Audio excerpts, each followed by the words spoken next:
tai o le vaenga whaupwhai e pui puia ia tau o tangata Samoa, o loa ngai le mahalo le sunga ia tuila epa Dr. Sailele, ma lia le ngoi inisi o mata upo e fia wha amala mai nai, a wale sila fia o le atunuu. A toa fo ima sana saunuanga wha amanui o le tausanga fau, mo le mamalo le atunuu.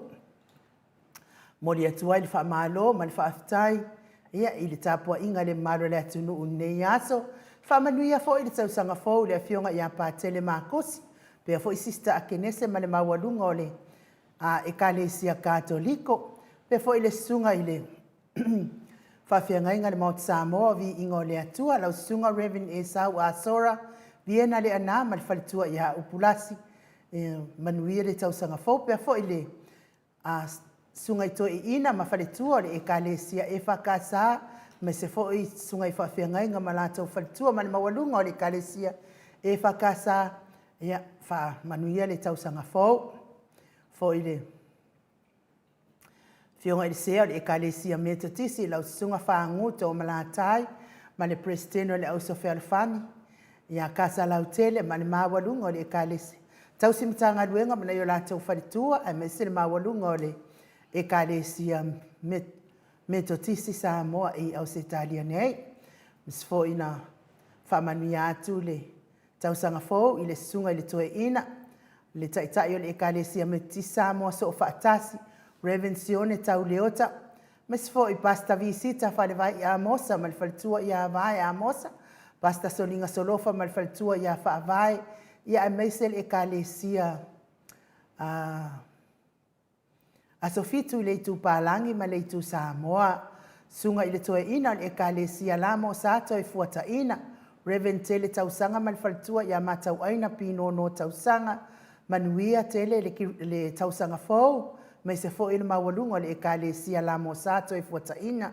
Sunga i le whaafia ia Reverend whaaumumu poleka ma le whalitua i a natia, vai o poleka manuia tele le tausanga fau, se sunga i le toe ina, pasta mataia, mika mataia ma le whalitua i a Victoria o le Ekalesia Samaria angalelei, manuia tele le tausanga fau, pasta tauloli ma le whalitua i a Alieta, ia manuia tele tausanga fau ia maise o le Ekalesia AOG i le naitu o lo to ngalu e mai pasta ai no umri ang avi isa va inaia ma le whalitua ia Saipete o le Ekalesia Emanuelu i Victoria ia i Queenselani manuia tele tausanga fau i mare pa ia o le Ekalesia pasta sa ngale tula epa ma le whalitua ia fai upu ia manuia fo i le tausanga fau e mas fo i mawalunga le Ekalesia AOG pasta faatili matulino siamo ma le whalitua ia maise le mawalunga le Ekalesia e Gembra fa manuia le atua ma ia manuia le tausanga fau pasta ia feta se kali ma le whalitua ia Susana maise le mawalunga le Ekalesia AOG i Griffith fa manuia le atua Reverend Awatama to whaiono ma le whalitua ia Katinari ia mais fo le Ekalesia AOG le tupalangi manuia le tausanga fau mais fo le usonga pule mtumua i tu au mala tau a inga le tai ma le va fonuti sua ma le vai fanua fo foma ai tu langi sa ole msale au mua ma le launiu na sa elua fio fa atu to fa le ula la au na mtasi ma upu ya te ole motsa ia manuia le tausanga fau i to pa ia mama walunga o Samoa mais fo iso tatou malo i le motu sai. Fionga i lea mamalo sa tātou malo, wha pelepele, tui ma le rifano wa le toa soa lau vile lua malo masiofo, manuia tele le tausanga fau. Fionga fo i taitai siri, lau sunga tula epa awe lua fatia lofa na yoti ai ono Dr. Sailele, malia le ngoi manuia le tausanga fau. Fo i le fionga le profesa, Dr. Afualo luanga lau wutsa lele, ma le whalitua ia manuia le tausanga fau. Ia le fionga i le saa, ia le ota suatele tufele whapea fo i le whaletua ia sua Vivian tufele ma futa mai California i Amerika manuia tele tausang fo ia te olua mātua mai se tapua inga mātua tula e pawhai ai mal whaletua ia maungamu manuia le tausanga fo matamua whaalia mal tausi ia Sinta ia manuia le tausanga fo pea fo ia ili ni tiparo Peti William siliva mal whaletua ia suenga manuia le tausanga fo Mita Edwards me se fo ile tina matua ia o lele matapula, tris le musu mauru lele le ota, pe male ainga, pe fo isai pele kome male falitua ia anofale, tina matua ia telesia sekolatika, pe fo ia manuia le tausanga fous, telesia sekolatika, ia meisi o tau uma pe on la ua swafa, si le ala e o kene male falitua ia le lovi, falitua ia sovale male no fualo, manuia tele le tausanga fou mo o tau uma, na tama ia insinia se pese lea, fa manuia tua le tausanga fou mo ila tau uma o ena, ta ua swafa, toi fa solo atu ia le tatou lisi o tupe, se o na maea. Bye. Thank you.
whaawhitai, ua whaamanu, ua whaia o matamawhai. No ai foi na ilu matalatalo tātou te lavea I lalo o le vaenga o le whanau a le atua ia evi ia le atua ua taua o mai tātou whanau a le atua le ai lava se mea sili na o le fia ma le oli whaalatalata pea lo finangalo I le atua na ia tātou ofi mali atu I le tausanga fau o lo manai. Pea fo ina whaamanu atu le tausanga fau lau sunga pali tele moanguti apuna olo tango. Ia pea fo tina matua ia siliua vaasili fiti furisia inu etele ili faaso tau mal faltua ia matau manuia le tausanga fau. Pea fo ia lofi po le patu mal faltua ia Viena. Fale tangoa I Farani Swan mal faltua ia Feo Taito. Pea fo ia manuali ia sofa tau vau rivo. Pitone tau vau Esekia. Fa pea fo I le fitalenga ia la ulu na ile vau tele wepi.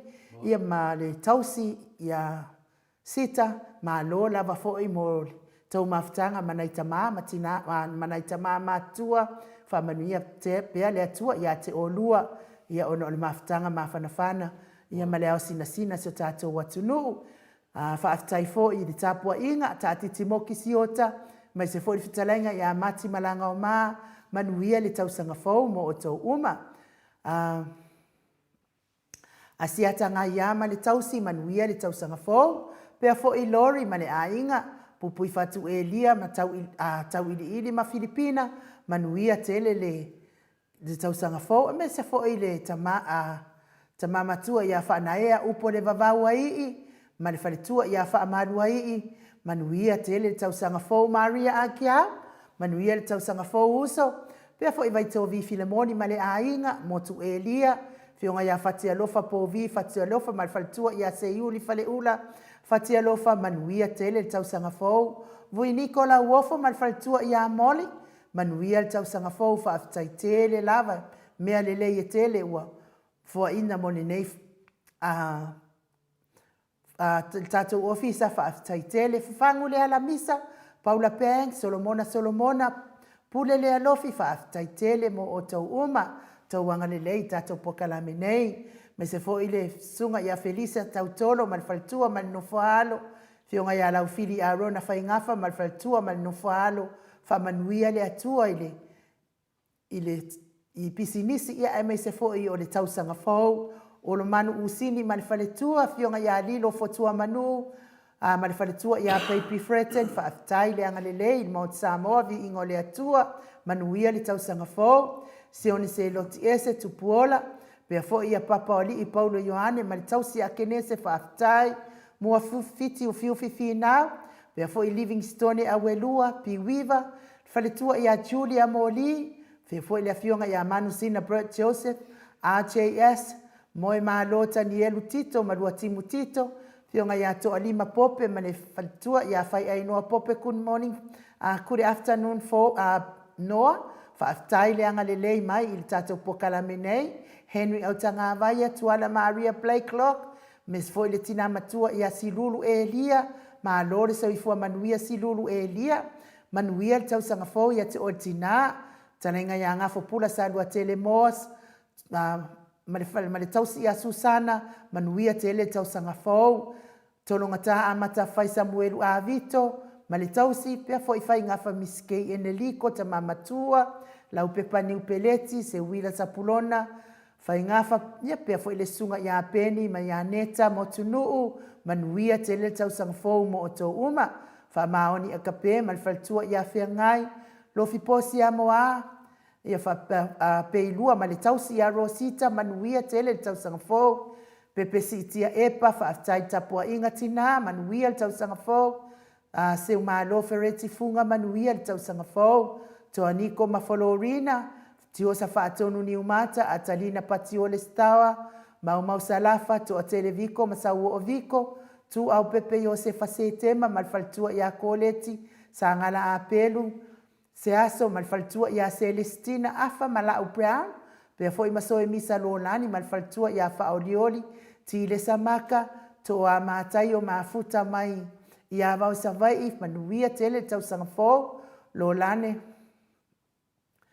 A whapea fo i sa rice tau, a fionga ia toi sulusulu ngā tau mati, ma le whalitua ia whaaumu elive manuia le tau sanga fau, misa la au ma le whalitua ia situila, pea fo ina nai whaumu ina le ana tupu fia ma le whalitua ia moananu, whaaftai le anga le leil po kalame le Maota Samoa Viiga le Atua, whamanuia le Atua manuia le tau sanga fau, sione maunga ma le whalitua ia Eloisa Samoa haitang, Mes fo i tau finga fo i maono ma le whalitua ia Diane, whaaftai le anga le lei, pea fo i tau amitua na i fesili, ma lisi amitua na i fesili, lusi pautaro se walunga ma le whalitua ia maliu mai, whaaftai tele le anga le lei le Maota Samoa Viiga le Atua, taton fo i o le atou tātou Viiga leo le Atua mo i lātou tāua suafa, ia ntoi wha umatua i leo le tātou disi staimi.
Le viiga o le atua na o tou whaafofonga mai ai, saunia le ekalesia e whakasa mai a poli Maota, pe ona o tou sila ma mai moa mai ai, taluai le ua mafuta mai le afionga le taitai sili, le taitai puipuia le a le vaenga whaupwhai, e puipuia ia taua tangata Samoa, Dr. Sailele Maliele Ngoi, ile nei tūlao le fiafi, nganga whaaloalo e whaafeiloa i atu, ma lo le soifua manuia, ma lo le folau, ia ma lo fo i le tautua atu no i la wafionga le taitai sili, tu ila epa Sailele Maliele Ngoi.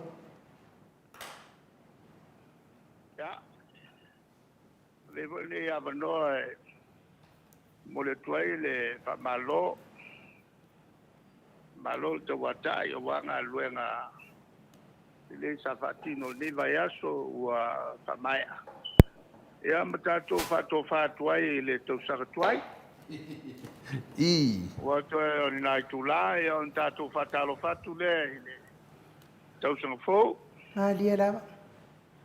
ia mantua foi ia mata fai tau atu i Samone ia i tula o le aso Boy. le la tau ia fa mo no papa ni nai me papa na nei ya le la tali ya pe tau la tu el fa mo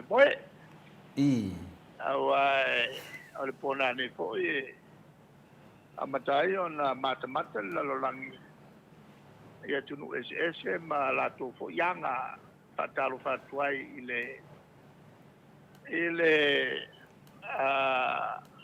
oso mai ole ua i tula ma le oso mai ole la ole ua yaso tausa fo ai amata mea tuas i nei Samoa Malia lava. no tatou lea ua amata tuai le ia on faitau aso lalolangi aso uma o le olanga ai mo sina tala tu i swinga o te manatua ia le ulu te mino ulele i New Zealand o te lele atu ai vai mai le tala ai valiri ia ino ua pasia le o le selau mai savai ia molo to sila fia ua suia o le aso ngafua le tato mai ai ia o le fatana nai minute a le ua solua o tato pasia le leina fatulagai ia leina o le o aso vavae ai le aso ia mai o le tulaga na o Samoa le atunuu e ngoto i ai le la fa'amuriga uma i ai mea uma o lona uiga e pe o tatou e taumafa e toe aiga isi ia e la le tausaga ia ma le su'u tausaga talu ai na o valauina ai ia le fa'aulualuga o le va'ifafo le fioga fo'i ia ai ono mosi sua e o mai lo'o fesa ia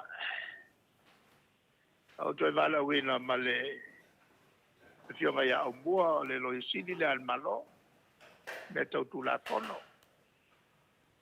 ia ua manei lana ia li'i to'alua o le ale mele o te mana'o ai no fe tu le vai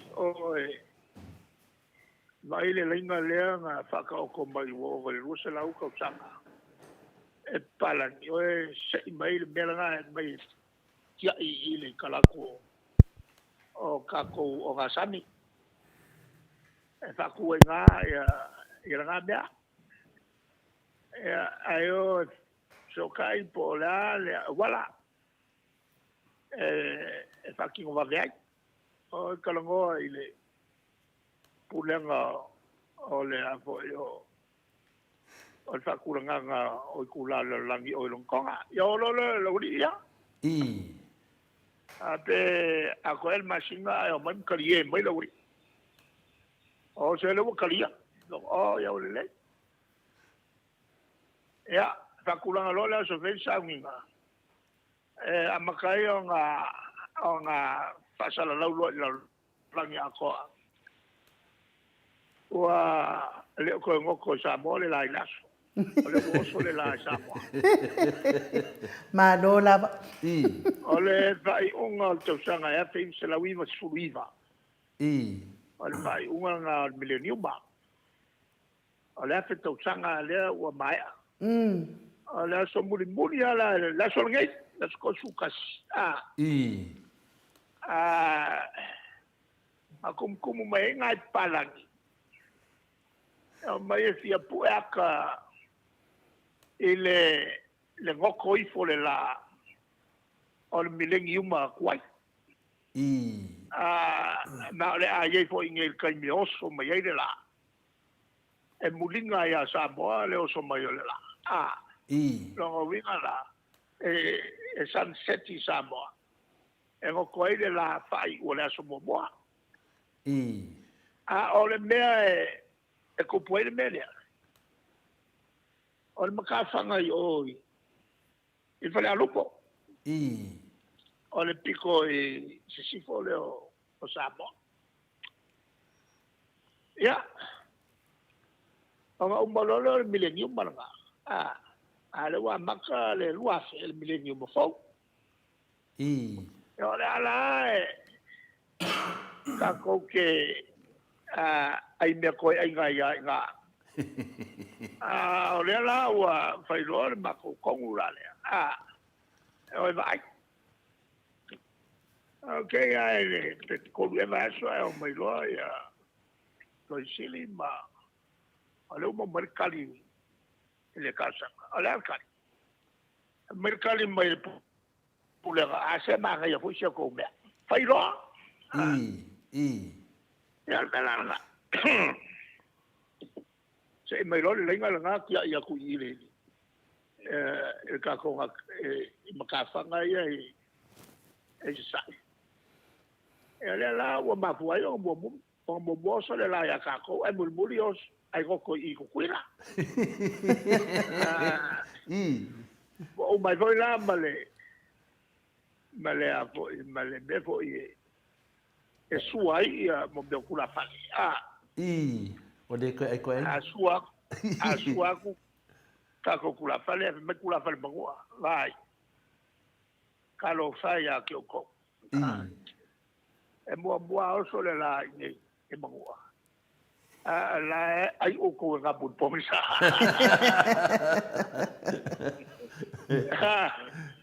ai me la le o ko la wa ai nga mo mangua le mo me ngai o li umana me o le wa sa mo sa ka ko o so ai la ai sa mo si fo ya mangua ma ko kuila la so la ngai la so su kasi a ku kuila o le tia tingo le so se fo e mo la papa ka ko fa o ya ai bulbuli papa la ko me fa papa mai sai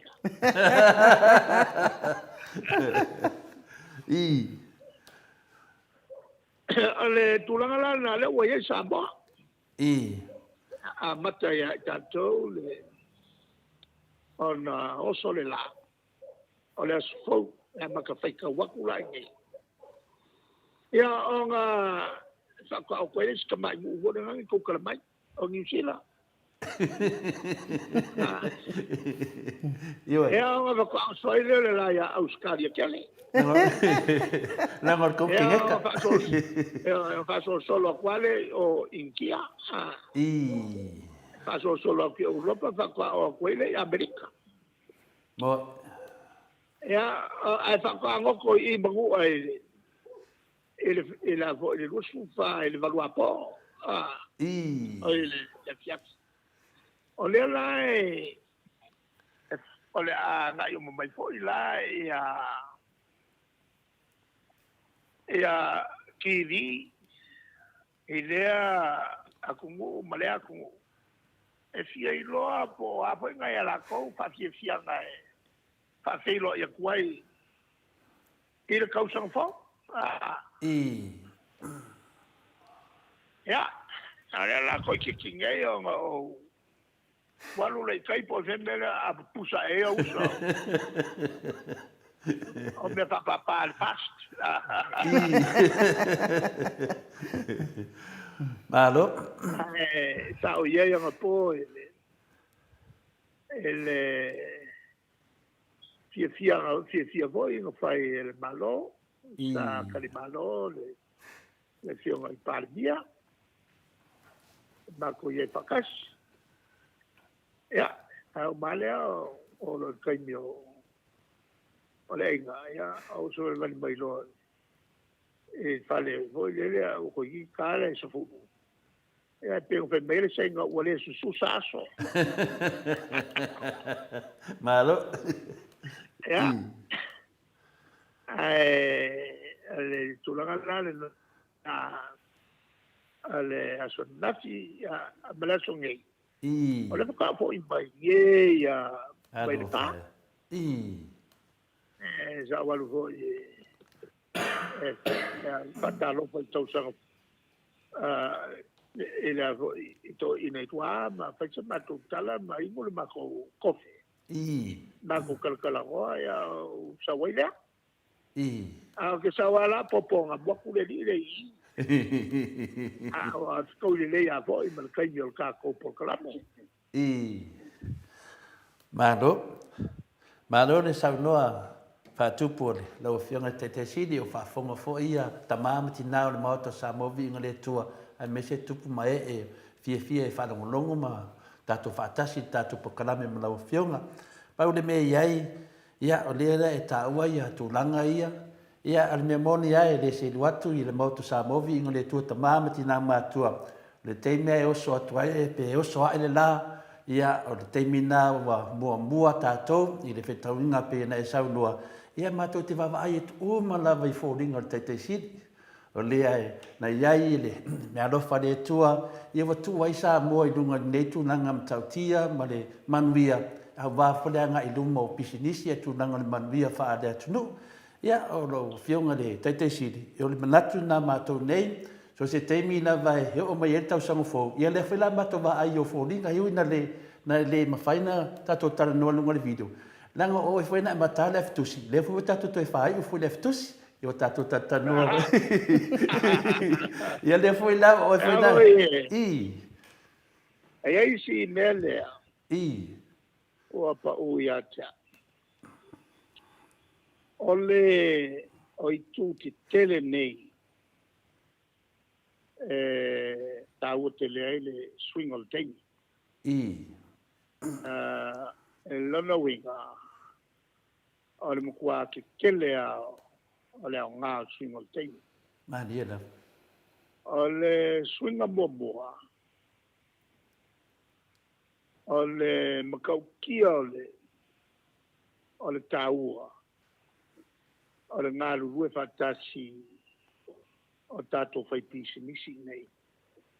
Ma whai pisinisi umai le tūlea I sifo. O le tūlea sifo lea e iai tātou mai le leina e patulanga teini. Tau tele ngā lue whatasi o tātou whai pisinisi. Ma whai pisinisi tala noa I le same day.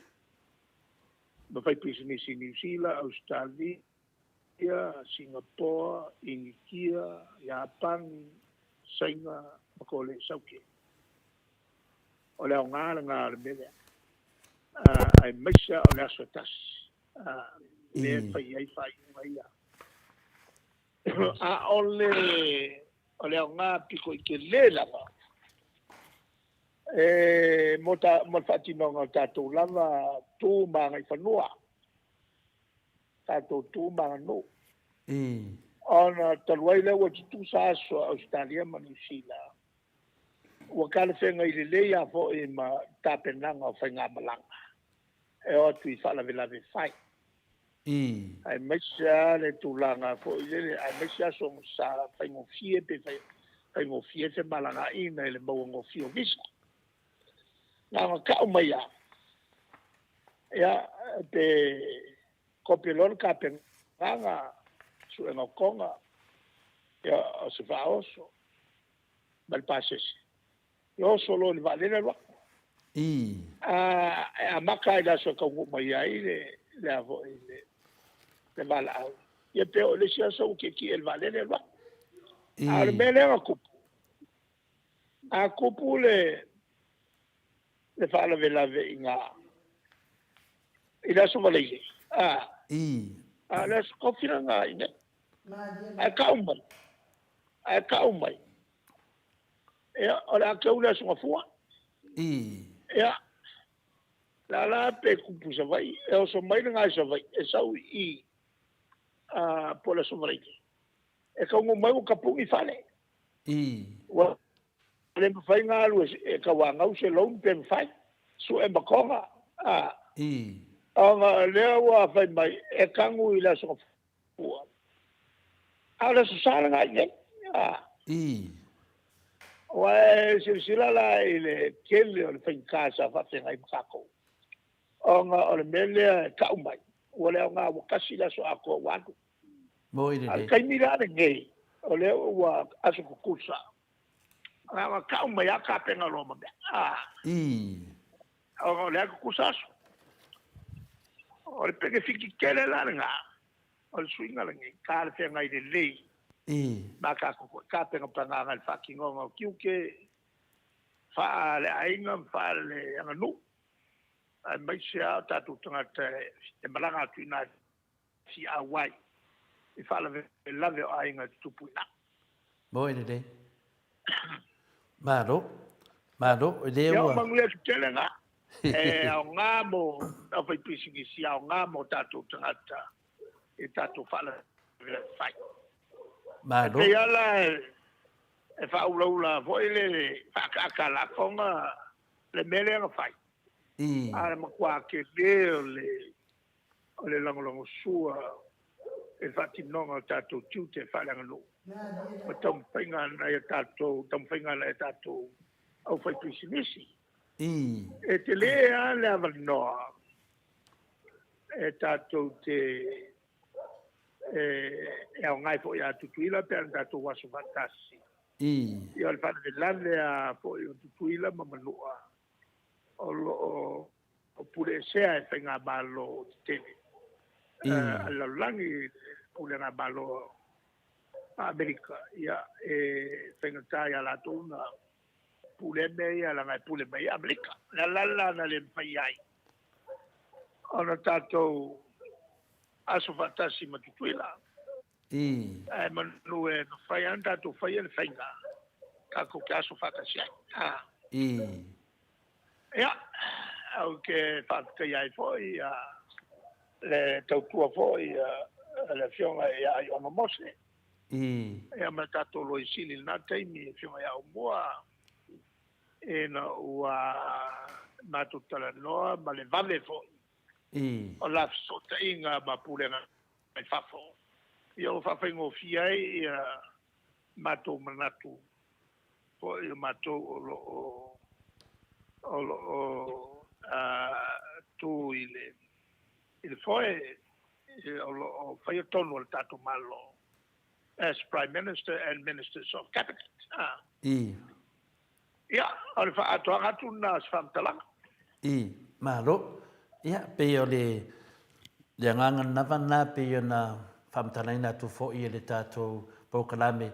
Ia o le teimi la vai e oso mai e le la e wauria tau sanga fo si i le vi inga le tua ia e mana tua pea o fo ringa la le e tu sa e malo fo ma i o le whātua whala inga a wale manuia o sa mor whaftaina ma le whamnyanga fo ina di Maota Samoa vi inga le tua e le se tau vi i pe na e sau noa a wane i whaoli vi inga le tua a o se whala ai au mo oe maua pelo malosi e whapena ona maua i nisi me te tele ia ua lava le anga i lumo si o tatou tunu o leo whaafonga le tunu i le saunoanga matango fie e meisa aso whapenei le ua saunoa ilo fionga te te sidi ia o le mea le na e whainua ai e matu atu matu palapala o Maota Samoa vi inga le tua o mea uma te whai atu le epa e sili lava ia te whai a mea sili ma e sili e lava whaafonga anga fo i le mamaru le tunu a wai whaatasi le fie whalongolongo ia watoa tele lava mei whalongolongo ia awa fo isi tātou upu moni. O le teimea te tau talai, wau whanonga fo i le motu mai le tātou telefoni. E ai ela o masau salonga. E o aro le teimea le pokalame ro fionga teitei sili. E se rotu langa wo o mai, le wo tātou i leftusi. Pea ta i te le o mai a ao ia ni tanga te leftusi. Ia leftusi fo ina amata e lau fionga teitei sili. E aro lava motu. Na mawhapena se mena tupu teimeo e tu mai foe. E aro tātou internet sa motu. Manto foi o matou na patuina le internet. Ia ia se me sa fale tono. Sa le ia me uma. Ela o tala le tau foi atu. Ia. O taiao e sa wai foi la o letter to the editor. Ia. Ala tu sil fatonu e fasala lawa ya sau lo pus fulu e ngia sa. Ma lo tu sil ngana Britania. Mol mala man maanga po palangi umai ngai ma pala po tonga. Ma suyo malo mai fafo in ia awani alisena mtau. E tu tonu tatu no. Am tau wala le na o release Atua nei. O met tele tolu. O met tele ia. O le fatulafo noina. O la ale maloma le atunu. E there o la tawaloa ia. E sauninga umal malo. O la tawaloa po ia. Pea ina awai o tatou sui atunu i fafo. I so se fontanga. Matou te matawina i pea. A olo in poto te tai o malo. Whaasamsama noa. O na saulole o le whatonunga. Mai le malo. O la nei fai. O le suki. O fioi taxido. O le ofino ma zapefo i mafusua. Po o le la fale atunu. Loro winga la lua i to ngala ai mai sa atunu malulu tau te le ai la o le pelowe man fusua ia ai tau foila le nga ia atunu e manga ola ka kopolale malulu e ofo kupea la tu la fale atunu. Ole kungula ke akakele ai. Ole wapenika. Ole vaenga e kai to la usuru. E o mai kamanga. E faile ie. Mas kama na kong ilunga. Ai pasau kilo. Ya, o mai foi ia le au alati lako. E o ko vai aku foi le alati. E pengi o fukala long fo finge la o fu mai ko ila. Ya la tola la e fala ngulu. Yo ai mai la winkia. E pengi ia afu foi la ka ai kilo. Ai mai sa mata. Ja, es ala ia la e o le atu no ma le atu no. Ai o foi la le o ko. E suki de ia ko mri. E ka ai ia ko. Ja, o fiki. O ku fiki Maria fai kanga. O kako. E ka voilanga o kako Maria fusi pa. A wale se ko fusi. E se fusi pa. Wo ia fai kanga o ba. O aula, a walu I fongongi. Okay, lo le ia atunu. O lea e o soil malaria. Le fever sama o le malaria. O le mela e fe ada i le namu. E whakawala e a kia. I al pupungi o vai e ke o kau pia se namu. E masela. O vai. E pule la sa po ua ya so la kiki. Kwa pule ko au banga. E kasi a kuiat. Okay, musu foi lá. E fa alia dio vai. Ai fa kau ia lo soi fua maloloi. Nanga o vai isi tangata e languriuri. Au vai no vai e papai. E fa ia la ia se vanga ngala. Al kaime ole samba ya kumu. E a vai aku ele malu. Ia fa ula e lo le. O que alua la ma vero ma fofau. Ele ku e vale. Lem fainga ku e. Pawanga le me ko kingo le lem fainga. O que alua makanga lo fai ai o que alua. Ele ku e vale. Ya. Ale tulangala na lesa o avela o tu si eu tala fatea ole o te yala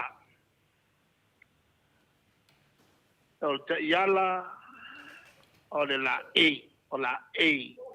tau loa Samoa o te yala e fuala e le funga la au te yala Samoa talau I loa ina langi ma le te yala o le lanu ua tongia o le lanu e whai loa I Samoa ia tunu o la langi mankua fo o me e whalau loa ele ia songe e kai pe o New Zealand. O le National Colour New Zealand. O le uriuri o le langu le oki.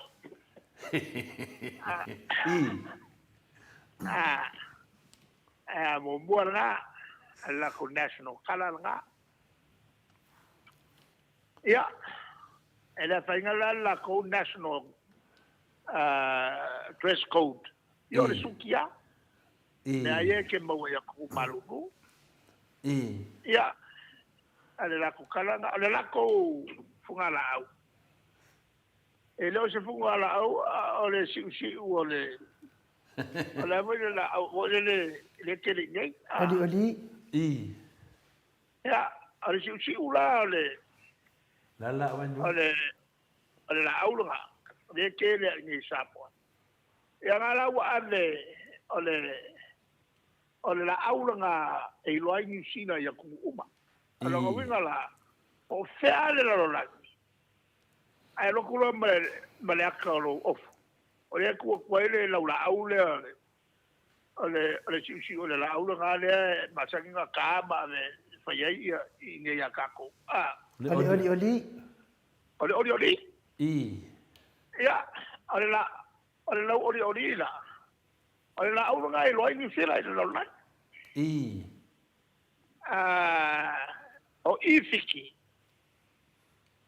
Ole poa. Ole auke, hibiscus. Ole auke. E ke vai a kula sa valia ke le aka ka mare auke ngai lo le ole fiki.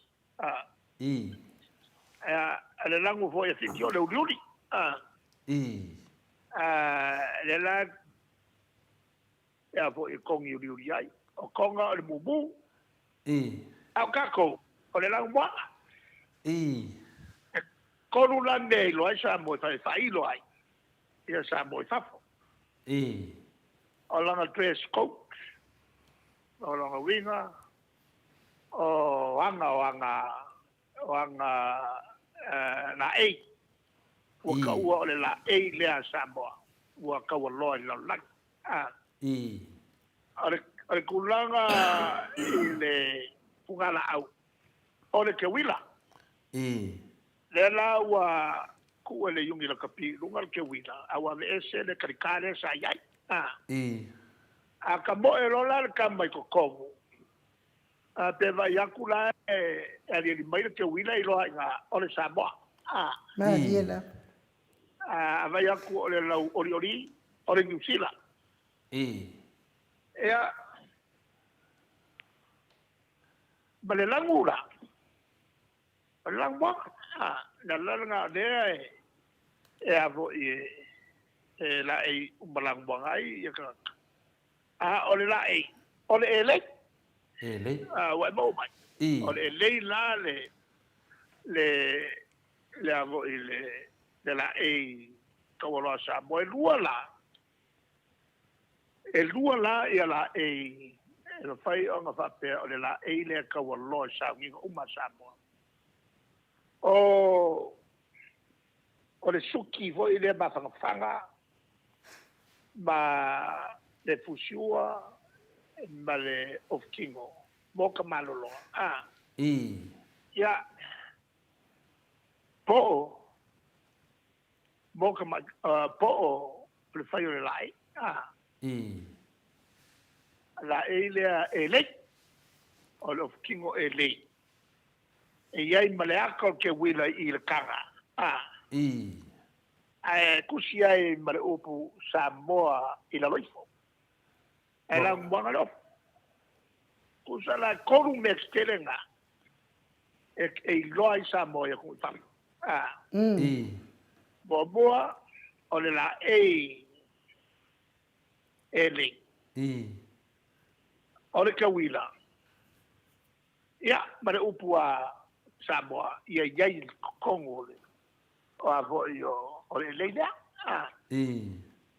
ya male langu la langwa o au la nga le a vo yo la ka kalanga le felinga na perchania o le national dress code national flower and the national color.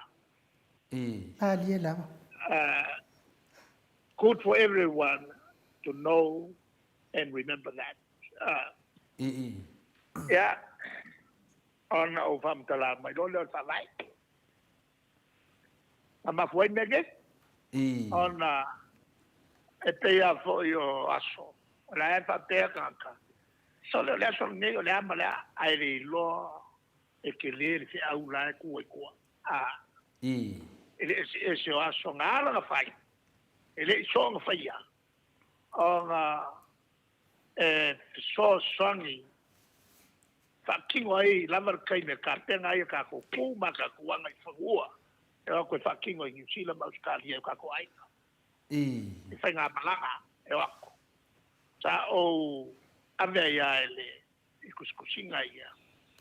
Wa whaile meringa ia marmara mai o ko New Zealand Australia o lo i Samoa ai komisi. Ka kala le. Whaingofia o ngā maua ia misa o ai ka Samoa New Zealand Australia. Ku ia kai kou kausanga. Whakingo i mea ia. Aua ko ke whainga kainga ia mea ia. Ia o ia whakingo ala ko kiuke mara ko ngā ruenga o ku maanga wha ane tunu. Ia, le lau ala ku ngeila le whamangingonga leo. E iai le mapuanga me uma. E iai le lotu o lesi whaipule ngā mako awai uma o maniu. E lau mako awai suki uma mako. Ao le asol mkwa vivela. E o ai kalafa malama o le avo il versa e whakasa. E le mele ka kongua e ka le konu le fiapi. A le kamila o sipale la o sau uma le vela i koko. E se furu wha mori mau. E a pia mala mori mau. O le kai o le malo. Se furu wha mori mau. E ova le lima i kura ma whai ai. Ai muri muria le mori mau le kai kai. A upurange e kai kai. Sa o fei loa e il ko inga langi il whalima. O se tangata walau i loa leo ngā. E a kia e longo soifua. Mai maue. Te anga whapea e mawhai o ngā sui lo wala. Ia kei. E si rei ngā ola le linea. E o ngā. Ngai loa. O se la unga voi lea. Ngā whai le pule la. E sa whai le tulanga. Voi lea. O la voi e whai me malie. E whai whiau ia. O mengi i o loku whapengi. Se mo mia kulanga whapenga. Ngai mea e. Malia e le saugenga. Ioi. Ai mese saugenga wa umikele. Ma ko mai loa a whai le saugenga i whafo la whai le fua. Ale malo o le taua e avean whaloalo ie o le tau ie le whaloalo. A o au e kongo le suki wa ma kua pala. Ma kua pala le. Ia lo of kingo. Wa e o ai papo. E o au lang fai le upo le la fua i o le fua. Ma ko malo long e lo i le baukar ngā ruenga. Fai loa ma le kamafkanga. E ma ke ngofa la ma sko inga i luma. Sko inga foi o sia wopi. Sia wo. O nio foi ma fai e nga ya ukala whakama. E sa ngofa. E vai a kula le o so o ya me ai au mo fiai. Se kuru nga kopia se loku. O le wha umia. Se loku ai. E fai alma lo kala mo waka. E wavo e o lau kapa. E sa mi ko uma e ma ke e sua mai voi o sua. E mai lole kala esko e ngā tui. E ele mele tupu yata. Ua o whanonga ko ma ingi mai o kingo. O mkua tanga i a lo pelau e. La walo sui. Li liu mai lo e lisa di a sole. Kuirunga e kopia le loko la wat. E kopia loka ul wha mia. E a kuro e lunga le lila e whaile loko. E sa vai los special. Ele a kole lua se furu yaka ai pa ura. Ano fai. Pa ua mariu. Ano fai. Ala ale mkaukia ngā mea. Ole kai mia nga. Mau so e lo mo ma fa. Wa ka mo fa se fo me le. Ah.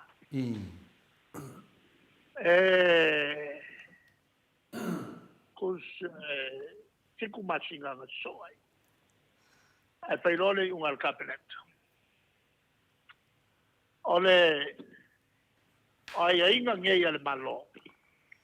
Ole apa ka oko ka yala ngei o la e ale tunu. E tau ona la e to loye talia el malo.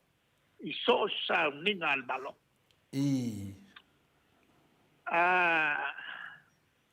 Ole la e ole ele. Po le a lava le lanu. Ole la e le na ole dress code nga. Ole la e to lole na Samoa.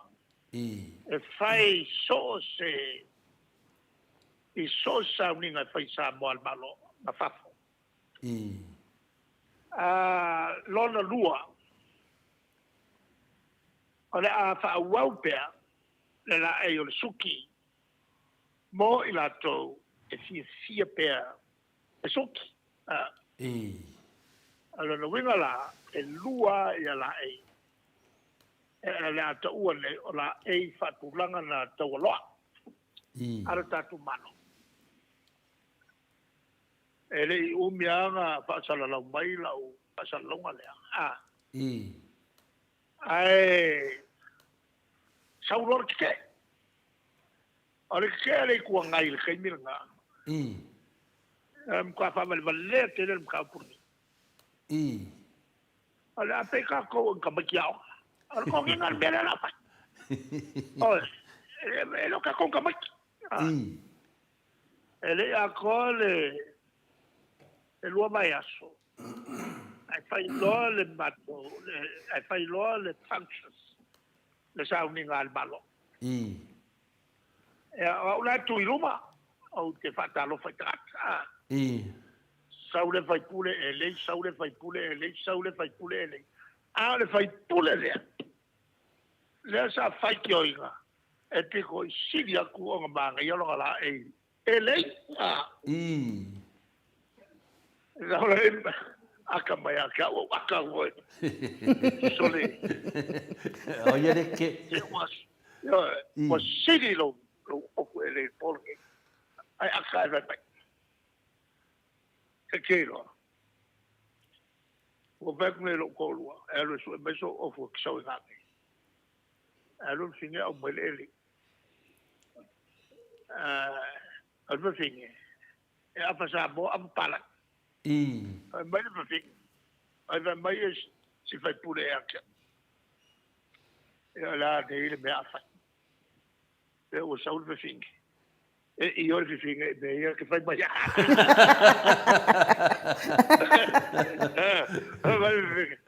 Larga kamale. E ro pelo we. E o meu e ba fa fa. Ala fai lo walu so ile mai. La sa o ko la wa o kai e ka kau fa nga ka ko ba fa fa. Ba fa ka ko lai nge ngo mai apa langi. Ile rusa la ko sa ka wai ba mai le me fa val vale. Ale se kilo mele le ko. Ele mele mo kupu. Apa ko la? Ngo mai mai pa langi. E suki mai le ka ko wa fa val vale ai. O mai la kai ko lua. E of kala lo i la lo vai o kama wa ngi ali ali se memba. O le mo ka ko wa fa val vale ai pe ma finela ko. O ko mai la pa langi o mai. Ko ki ka kele ko mo. Era mo mai ka pa langi ya. La wa tres ko mo ya. Ile ko nga na fanga le ka ko ma fanga. Ole pa nga la ko ka. Ela wa mai wa feo ai mai mo le nga ka ina ko ki ka kele ko ho e ka wa lunga ka le se me fu fi ka wa lunga ya ale me la nga le wa lela ua nga mafuai o nga whaile lei. Ai o mai kai miringa. Wa pere lei. Wa koia o nga ilo makukua lai e kau whaile lei. E kau sueisi ngai sengi. E nga luwaku al whasala longa lea. Ale mea mawa. Se nga luwaku a koe ola lei lei. Ma diela. O le mea lea wakupu. O ele nga ngau mai a kai whafo. A velo rule ia la ele. O material a ve su iai ofu. O kai ko lua. Ia. Ma le angango of kingo wa ave. Whakau ofu kamaro mai si ofu. E ka ua kulai whafo whai nalo. Au fiki ma le au konga. Mai si. Wa umai le a Samoa. Ma diela. Ale makau kia la nga. Ma o kaimi umai ke savani ko il makeki. Wa kum wai ngai ka ngaka vo i le kangori. Wa su e mara ko kupe. Kau fa kaula mala ele. Ale tulanga la na le wengi. Ale mela mani. Le va ku la kusi vo ilele. Ale vo lango ko rife yai. O dedicate ai. Na wenga o foina le tulanga lea. E ave ai la fa malo. Ila o le sa o mariu. Le fionga ia vasa mana i Filip ai la vasa mana ia lapi filo. O ia le nga le makio mai le pale. Ai sili mai lo ia ka. Ora ni le kongo le mereng fai ni. Porque e se fulu lima ia la ASS. Ese designs nga vaku el minska le ngo ku ua iai. O ngo masingo nga lue. Ai avaku nge ia design se ongo. Ele ai ma se menkari al kapen. Ka ako ku al kapen. Makanga. Ia ngala wa mama il fale e mai lo si le lo ia kia. Ai ale. Oh, le mai lo. Ai ale. Sole. Wale vale un café, o un cacala mo. Ale a fai lo le. E o jau la o ben makwainga ko pe mai le. So o fu ele. Le la fa il fongo kaya. Ang fai al fongo so vale kulo mal o fu ele kilo mal kape nga ka. Ya le ko nginga la le. Ole so ko mai. Ai mai kape nga sole. Ka ko kinga inga ngai kwa u ka ko fongo ngasi. Ai ale se sia nga ile. Ka ko lo le la ngole le. Ole ba manu siapo. Ole uruai la yo sapo. Ya le la ka ko lo. Ma lo da. Usa la la ka oko ka ko ka yala. O la la tunu nei. Ole le. Le foi la ela ima. Matatu au taalo. Ile ele. Longa lua, le foi ka oko le fai unga. O le flower. O la novinga, o le fungala au. Ua talia ne Samoa. E tilo lo tanga te fungala au le ngai lo le Samoa. Le fungala au, o le te wila. Le la ya fuai, nganga fawai loa. Ma tatu vai aso te wila. Fata waina. O le fungala au le na. O le whalau i lona na fulangala au le loai Samoa. Tatu nu o la lak. E kai pe o le lau ori. Le loai New Zealand. Ia, ma le longa ko le national color. O le lanu. A le malo ma le tunu o Samoa. O le lanu moana. Le ala foi nga le ia foi failon talonga. Tele la lavi. For lau ai lon ka ko ka alo. Ele o le dress code Samoa. e te tii ai ma le fungala au le te wila o le National Flower Samoa ma le lanu moana o le lanu e whailo ai Samoa e le lalo langi atoa ea al whaiwa na sinabea ya pat menu Ano.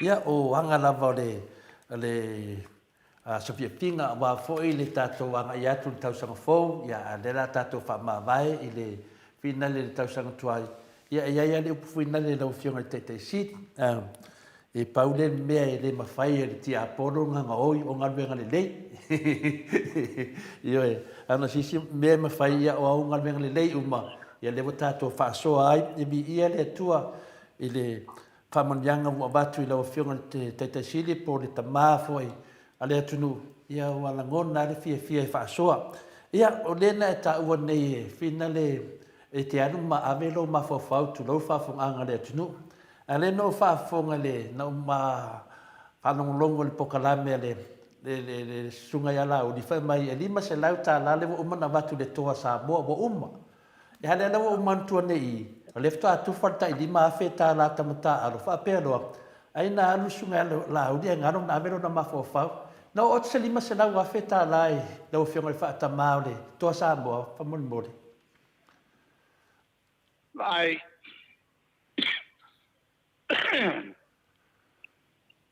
e ele me lea e tauno whaamamana mai natu on ole sifa lea sauai ia sosoania na o fatuina le sifa e tausanga ea te isalau i valua le vala potonga lea e fatinoina le tua ngā pisinisi whaavao malo o le International Offshore Center.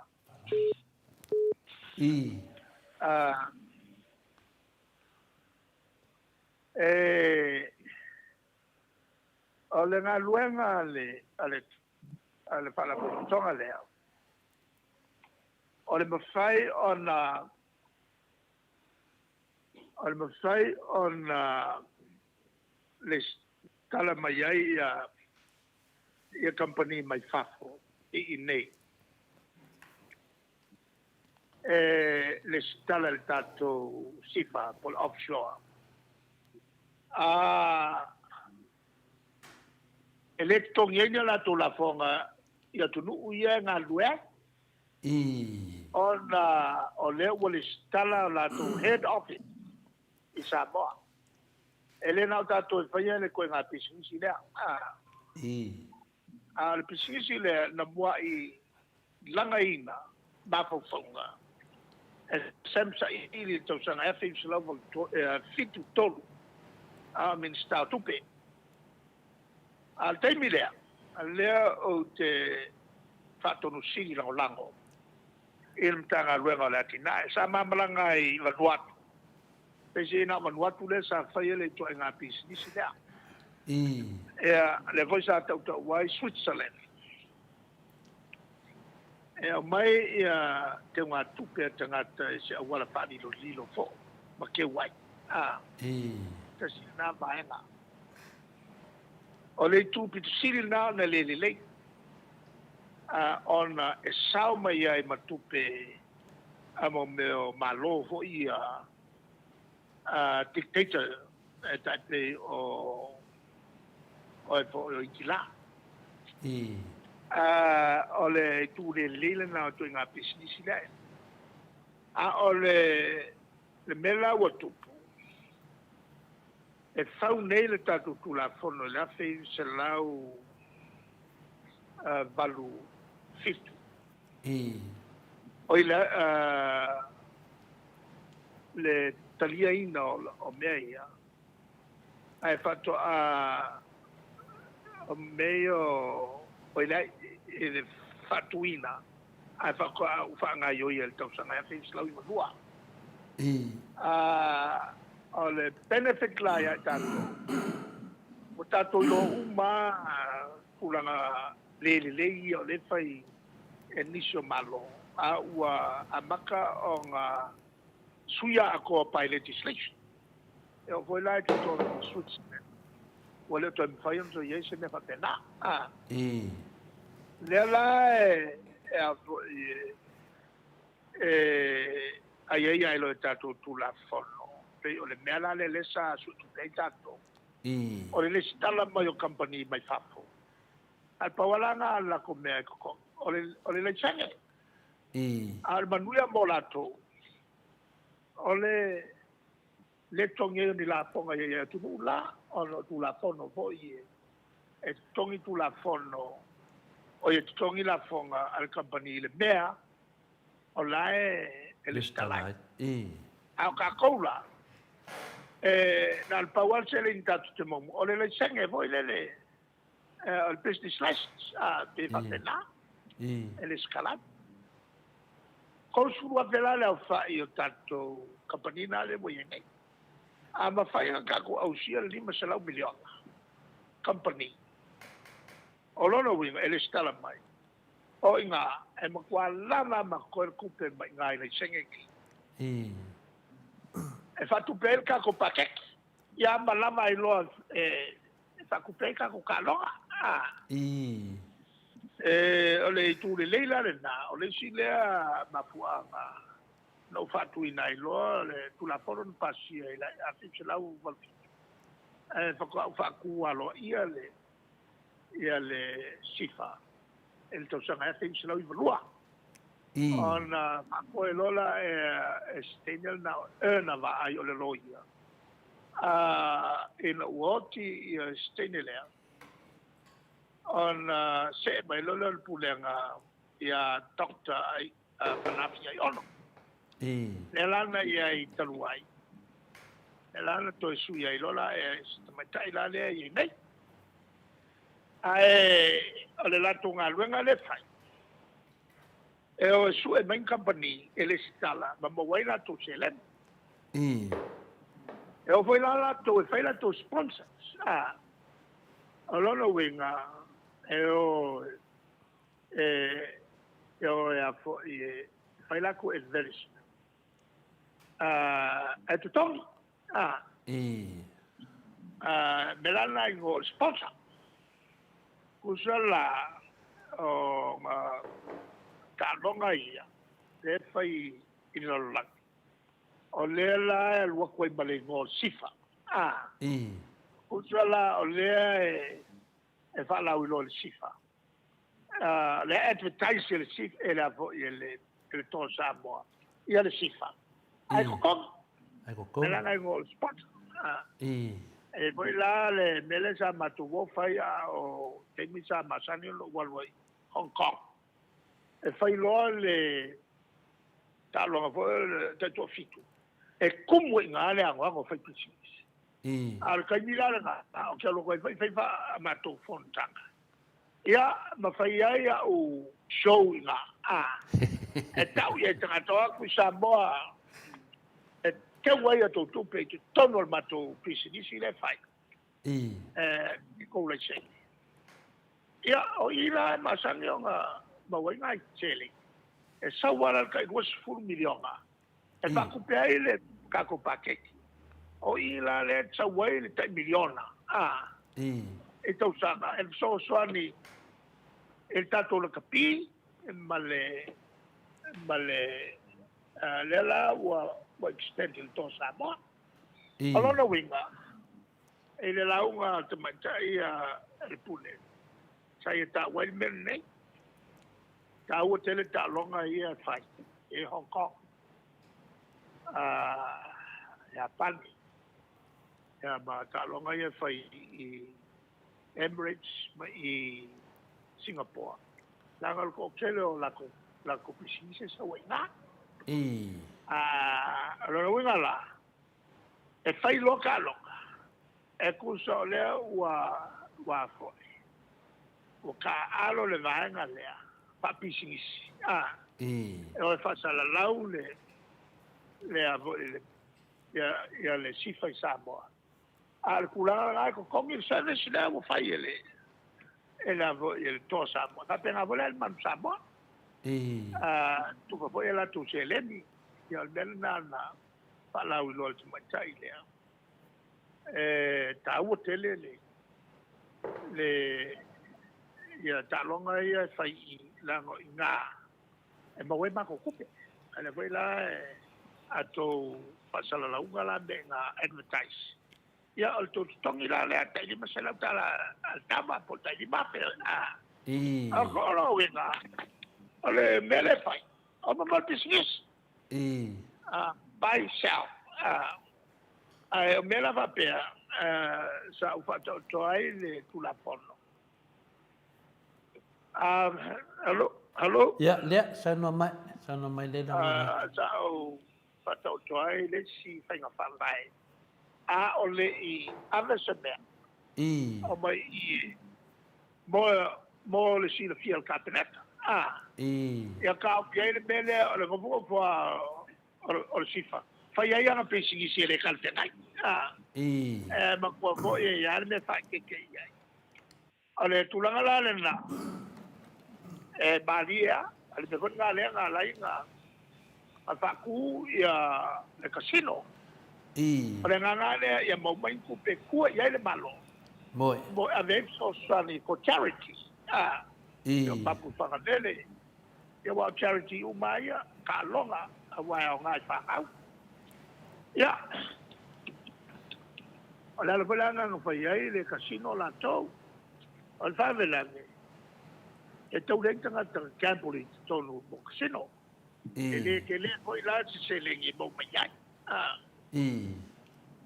ya ole una komula nga ole pele lo winga ola la mai fai la to fai nga fa business a tau na le o cabinet te mole si le fiel cabinet ola fa tai la wa ba ko o fa alu ai le ka pia wa fa ya na fa be cabinet kauf ai le se wala ka pia al belako o le service le fai element tupu ina umale talonga ale ala kapi la things lo ivono kau mai hello ya Talo. kau mai to sanga things lo ivono o talonga umai e amateur status lo no wenga ile to ya Ma dia la. e man tu va foi la le vatasi le ka ko pingi ai le our wheels kai ni nga sali li fa ka longa il melo ka pau wa o mo meo amateurs se fia ka longa fa yai o te le ala au e fa le ko le ni ke o le ala va o kwa ko o fa nguku mangifo a sko makbalo ya alu ke fia umalo le go ka longa le nga fai oi la kapi Afrika. Lili ulol ka longa wole ko amateur. Ai u professional. Wa ko o nga ese lo le tulanga walo ka longa. Wa ko kama. A meia pensa foi ka fa nga bo ye. Ka fa wa ai lo ko wa oficial coach alo ka alo ai tele correct. Al kai milale wa kolenika wa serious. Ang leo ko ko ya isi kama kai 5 milyon al bebo al ka wa suwe al ka si me suwe mai ai o mo meo o sponsorship la ngai sa o kala wa kwai ole mela ko wale sa ka ko ku wa le tele ka ko sponsors al kai milale o kele i ofia ku kongo la kapi a wa fai dai unga ale yumi la kapi wale ba fai o nga sko inga alengi le nga fai ko kasia sale a fai nga la pi ko kasia sko I. Awai le ke le ko ko yo ka. Mo. Ma Ma dia wa la. sa ku pe avo ave ai pai ka mai o a le me ba wa ka. O ka pa I. a le la o ko ku pe. O le nge la sa ku pe a le nge ko ngi ai. Pa sa la la o mai lo la o milion e mai sila. I. Nga fei rich white. Ba le siringa o fei ma Michael Fay. I. Ba rich white. E ko lua la o milion e. Mai lo le kala ngoa asko ingo aling ka kau lo el vai ngal ngale wa o ngala ko wa pule la ko o lo kuzala e ka wa le yungi Samoa a wole ko pule Samoa le yungi wa pule Video ya ngai. favorite one ona mela kama ele fa penga o mai ko kongu o le fia el kalo o mai ko kongu pola sa la profite ba wai I. a le mela wa ku wa kai mi le fa le i lo le le kulanga nga le alu vai mai lo ri pa pu ai malaka mubusu lo ko songa o ka la man ko ka lo so kama I. ma wai le poko masangi ma il fa kauki awa mubusu le ori ko so kama ka I. pa wo pu le il mansamo ale kai mirale le la wo ko filo I. okay safai e kongol komiki ba o de lo ka fo kuala o la pare mia o fai la singa malo sia ko lo ya I. ka masakila ko ba ko fongo ile island nga o island le au sakala kai fo waihiki au kilaki I. ama ko kama fa pele mako ba ku le ngo foi nga ele island nga ba ku mama ma lo ri o prae I. le au a ko fa ko le nga a wo ngo fo le ri le fa lo ko le ka ma ya I. o ka wi ele ya ma se pura lo ri ma ko wi ko ngi ko wa ma ka la le ko fa lo ma ka alo ya ma ko a wo fa lo ya Michael Faber Rich White I. a wa le ma ma la o le ri nga ko milion ya ai le o milion ya ko ko I. ele o mala pride e kai mi wo kuri mai ele o ia kam ka alo mai fai la ko fa sala lo fa le ngai le yu ko fe so fi lu va le ko so so la fa e ba ka pa ku le I. o le anga i el kai mi o ke lo kwa la fai fongo la o ke lo le mele wo ya ya la le mele fe fe le o wa o pa bien I. fe mo fe vai Hello? Ya, sana mai. Sanomai. Sana mai. Sile nga fai mo ko fa long mai aka. I. Wa le se lua au le au o Samoa. E wi ala i ngolo fa e ke lua o ninga. I. Nga mo mo ko man Samoa fa ka yo ko man Samoa e lo au le mo rugby. I. Ole ngo le au a Samoa e le ko ka o se manu Samoa. Ale akau ole au Samoa. Ma dia la. I. E kalongolongo mala le uri melo kalongo kwai. Pela nga le ka ka fiai. Le alua parangia. I. Ya. O lo el kausanga lua pe marco. I. Le la nga faiele the World Cup. E bel pongi. Ma kwa voi ko lo se furmi ngoka. Ona e bolari e la ngia ka ko fai. I. I.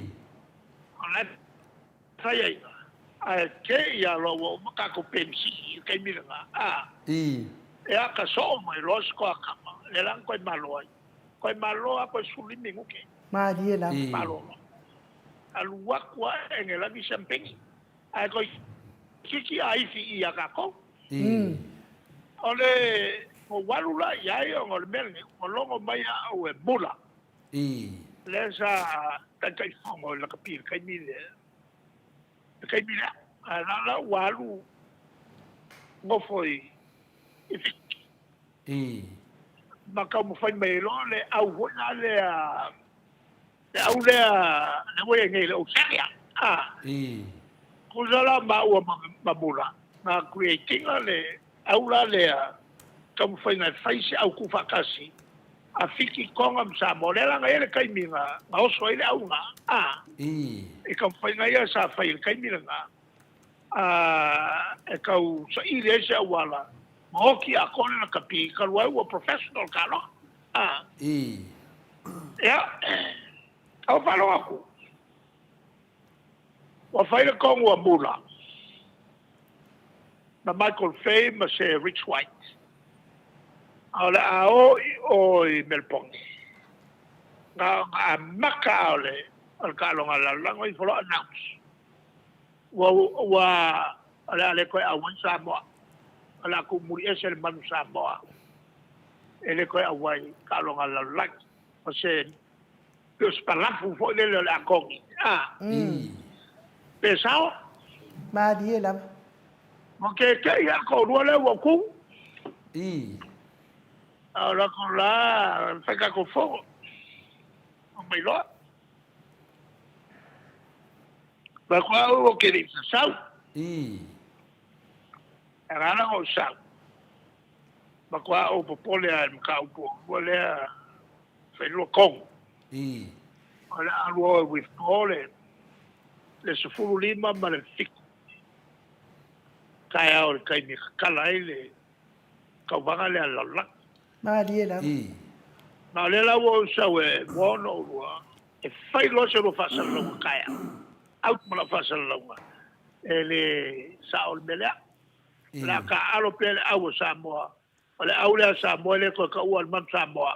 Ala ka wa ole au ka pi al malo Samoa. Ma di la. O malo lo mai. I. Ele pule o le au. Ko fo la e fai o lo fa sa lo kaya. O lo mai lo le me fai au lo. I. Ya mula le ama. Malang minung ia. Pero milonge ko lo. I. Yo al kaya o alu lo markalo. Ya le la sai ne ka ko. I. Ma le ko po ya ma se me va pena. O lo manga la ka lo nga. De lo afi marko. Ba ko lo la ko fa fo i mai. Ya la fa fo i mo mai ya ile. Ya le ka ko fik. Ma di la.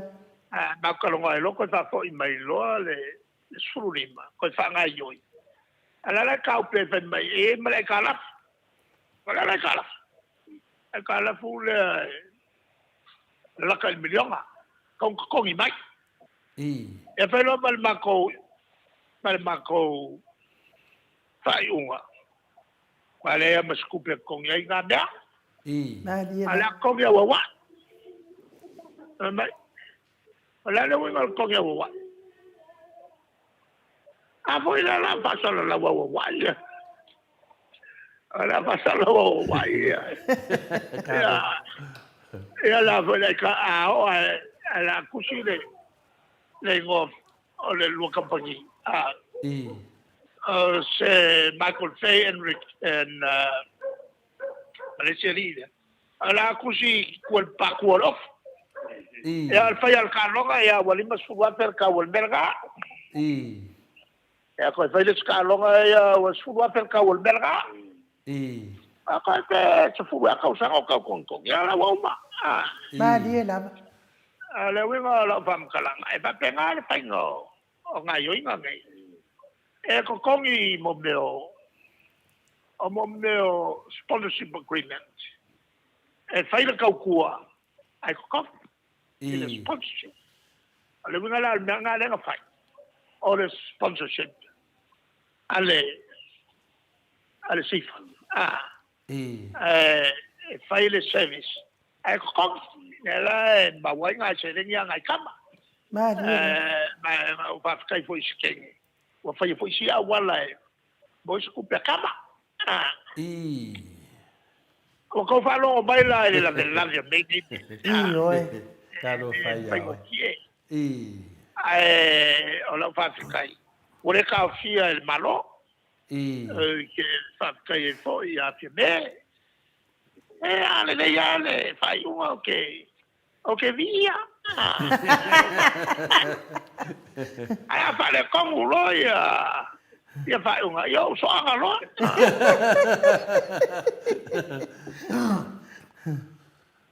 Ia o le whamkalanga ngā mea wa me o le service, wa uma o whai.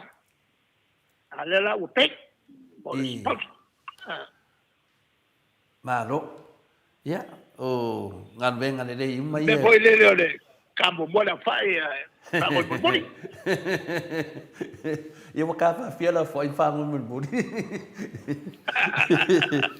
O le tūlanga pe na iai, a leo manino leila o whamanga tūlanga leo wa tasia me sa le vesi iai ma te lei whamtalanga whamea wa tupe wa leilo loa tupe le maro.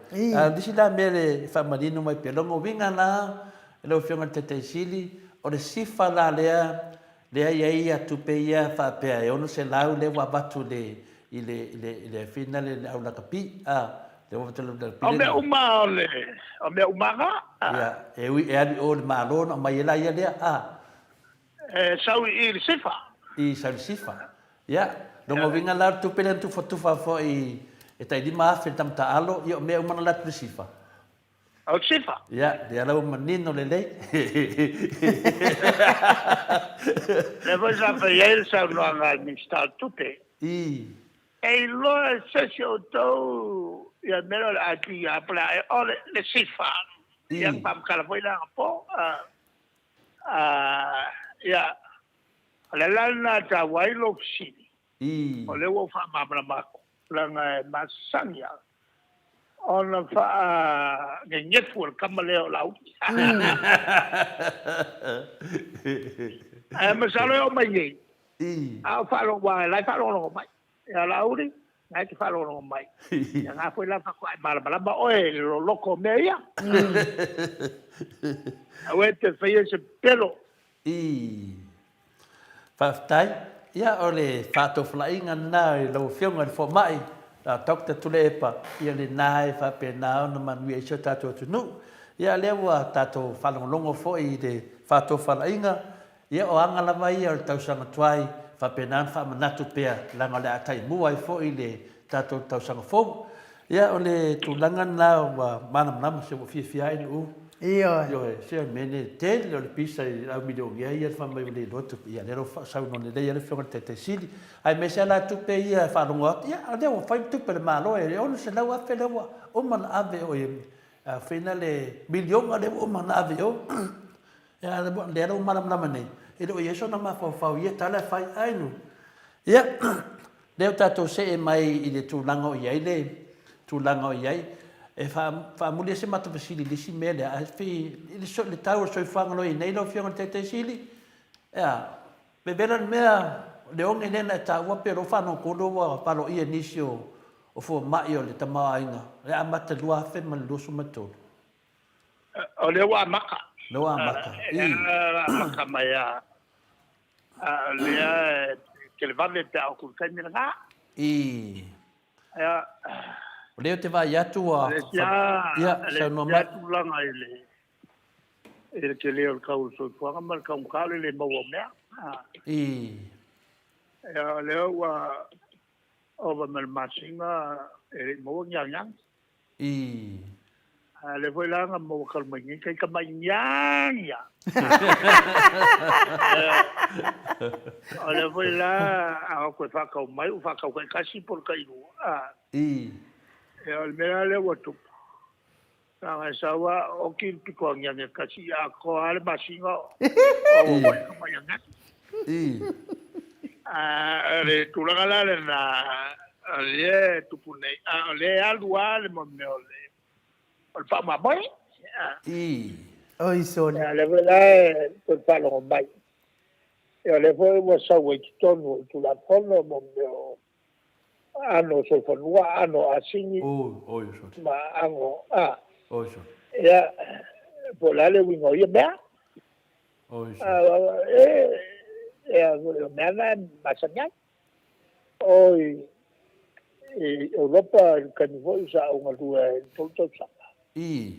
o ke alu le ya le pale pos pale tanta wai ano mon fas I. o ke kilo le ya ya make sure o ke le fa ko me se ango se se amo me sa se fangua e lo fia se fangua o le ai so fangua le mo fa la ta pe sama I.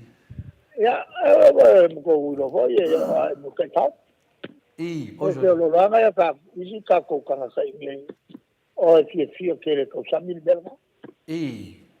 Nala na avente sa ya ke wala sa ka ka ya vor ka ko wa fa kai ngale mu ngal ka pa wala ki Malo papas tu. I. Wa tele na vai fa lo watu I tele na na wo mai o tai fa pe ata to tatano e ke nei sia so tato tatano e te fa no ko ne ko yengi le o tai fa o kai fa la se llama Maoi. Ya. Se llama ina ka ka wa aka o ye le ya vo ye le euska ya ngada I. nga wa ho ye le u le ya ka inga bale sasa vo ye le ale fa lo ra kalgu I. o euska yo ngada pa pa pena e ke fa ya vo ma fa ko le lo ne ni ma fa I. ke ya wa ngalo ya o pas le wa ko o se fa I. Malo. Ia se e sau noa ia po lea ele mena tupu o whanongongo tu ea le se tasi o tamaitai ma se whangai mātou i a ana whapea le na aru wālele I ifiti. To e sau wai. O se amtanga na leonge po le tūlanga na te ia wa aru whapea na aere I tupu teimi o tō vai teimi lo whionga te siri. Nea se whadi mwe lau whionga. e te lo foi o se o sa kangi lo lo wali u kingo ka sa kangi I. ke o foi te fa te fenga wa sa ole ka I.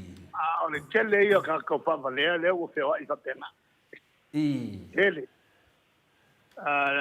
e fa tsai ai le sai ma maua I. o isi wa o pa sa la lau e la que foi a visa I. la que foi a e sua ku ele se na al tempo I. porque ele era que foi com fiki a se mangua foi ngai leo como foi vai en capu ele vai nga ma fa con com I. ave ele tu na pono eu talia tu na I. Ia ono le mawhauwhaunga whapea o le a ke iwa whewhewhe tangata e atu Samoa pia whapea o tūlanga na iai I tūlanga tau o tangata whina le o whapea naona pui ni tupu ni whalawlawe tono wālele ia pia o le tūlanga na fsile tue lau whionga leso mato fsili ia le te whanonga tu nei le tasa fua pokalame o le a whina le o le TV e whakasao whasalau mai e sunga ia lauri ia le sufitu yang wali le tatala le fale moa le fa na fasi le moa sa mo ala ma to do le vana fasi le moa sa mo ia mala o tu fo ia company tele ia na mai Australia la to malang ole abatu le supply moa o sa mo ia anda ta te lo le onge mele la fe se tato na sa noang namia a wol ta to nina ele le ya ka ko Allo? ia sa no mai Ele era ka ko fakat fakat I kari ho ele eu fia e me pelo el kamar Paula ina pelo rungo isi Paula ina pelo I e ka ko vai I kamar ne o me ka wo e ele pelo I eu ai faz au pelo pelo ya mo ai le ko pelo le ko Yo. ya oi la se ele fa ka ko le mo al kuspa ia o le ko ke I. era fa ka ko le mo fai Awa foi le o que fia el mere fai le fakasa. Le meu que fia ai. E akini ka manga ko pe kaka. Le winga ki Apollo le fai el kamale. Ya markelo isi mele sa ngofo ma. Mala ko mo fa. Fau le me. Akini lo po pendenga ka fa yo le pu ele. La kamala ka fa le mo. Akini ya le so for la le. Le fai ngai. Ola po ol fa le mo. Ala va pe le mo la e fa le mo.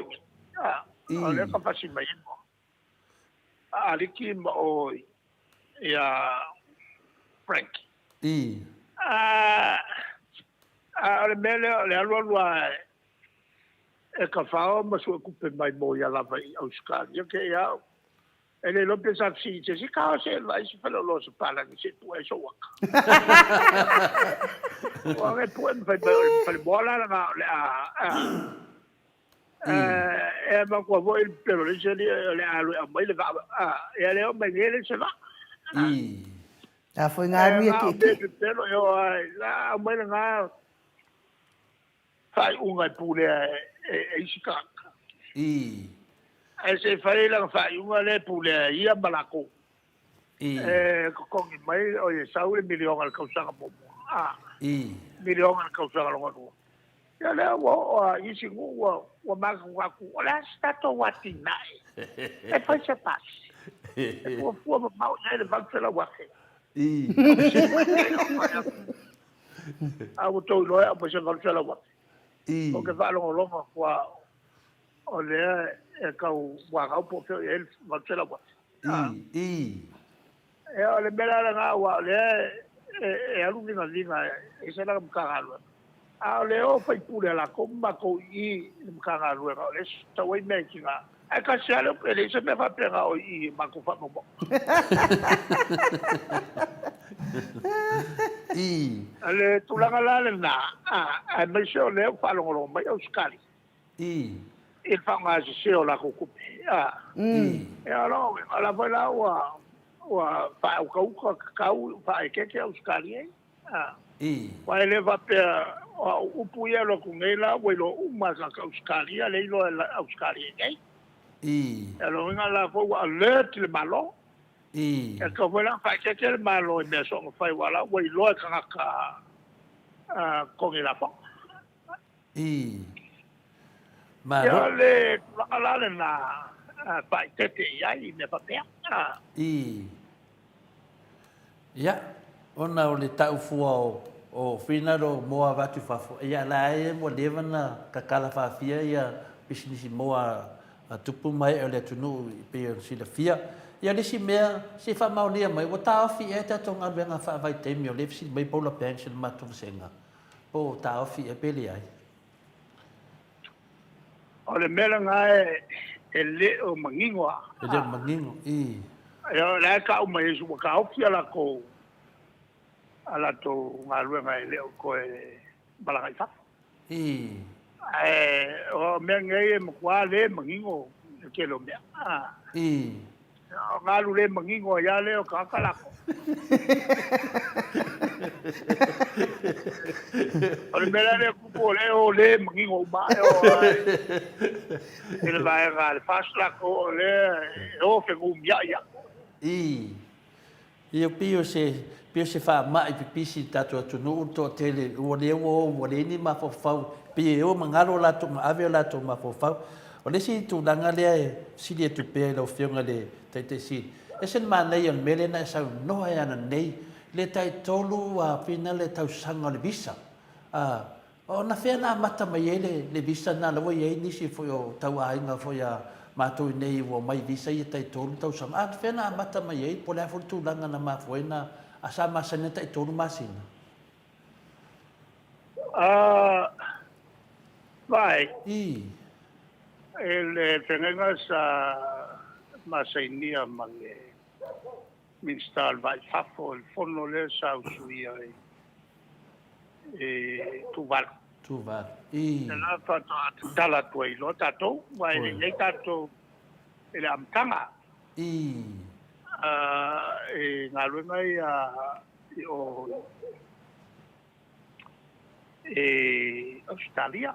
I. Ma nei e te. Le la e la le mele o tolu sanga ia le avo le permite o tuai o mai Maota o mai. Malo lo mai vo ie ma toi ati. I. Ele va penani sila. Ele va penani sila. Tau sanga. Al tolu le amatame mai o le tulanga la le te langona kwapo le ya le talo. I. Va te kaonga kil koa. Wai o no afia ia tanga te fo i o leo nurse. I. E ono fale tonu ai services na whaiaonga. I. E te wela ona o tono e taua le mele na le whai mai ai. Ai leo le awala le whaia. I. O le awala whaia e wha kingo ai kongo whai ka whawai. Ale malo. Ai le kaukau fia e se mawhawhau. Aronga winga apa ya ko ka sanga ba fa fa wal mele ya ni mai se kilo ya ya mele kilo ya mo ka pa yo o male masinga male kilo ya o male masinga kilo ya o ma ele sa wa se fa ale me kilo mia le mele le o que foi por ale me kilo ya ngal pa wal me fa ka fa lo male ngay mea le me kilo ya le se me se yo foi mai yo fa sangi lo pe apa ya le masinga o la ka fio uma ya ngalo makwale ka te ngai tulanga nei le me volanga o que foi ele wa ka mai e fa kuai ya ngai foringa nga foi wa ka mai and no common sense Alonga winga mkwale aya mas common sense. Ole o ke fiwe kalu ya kwele ya se wa ka mainga fa fa ko o kalima ya ka. Ole ma ngo ia kalima.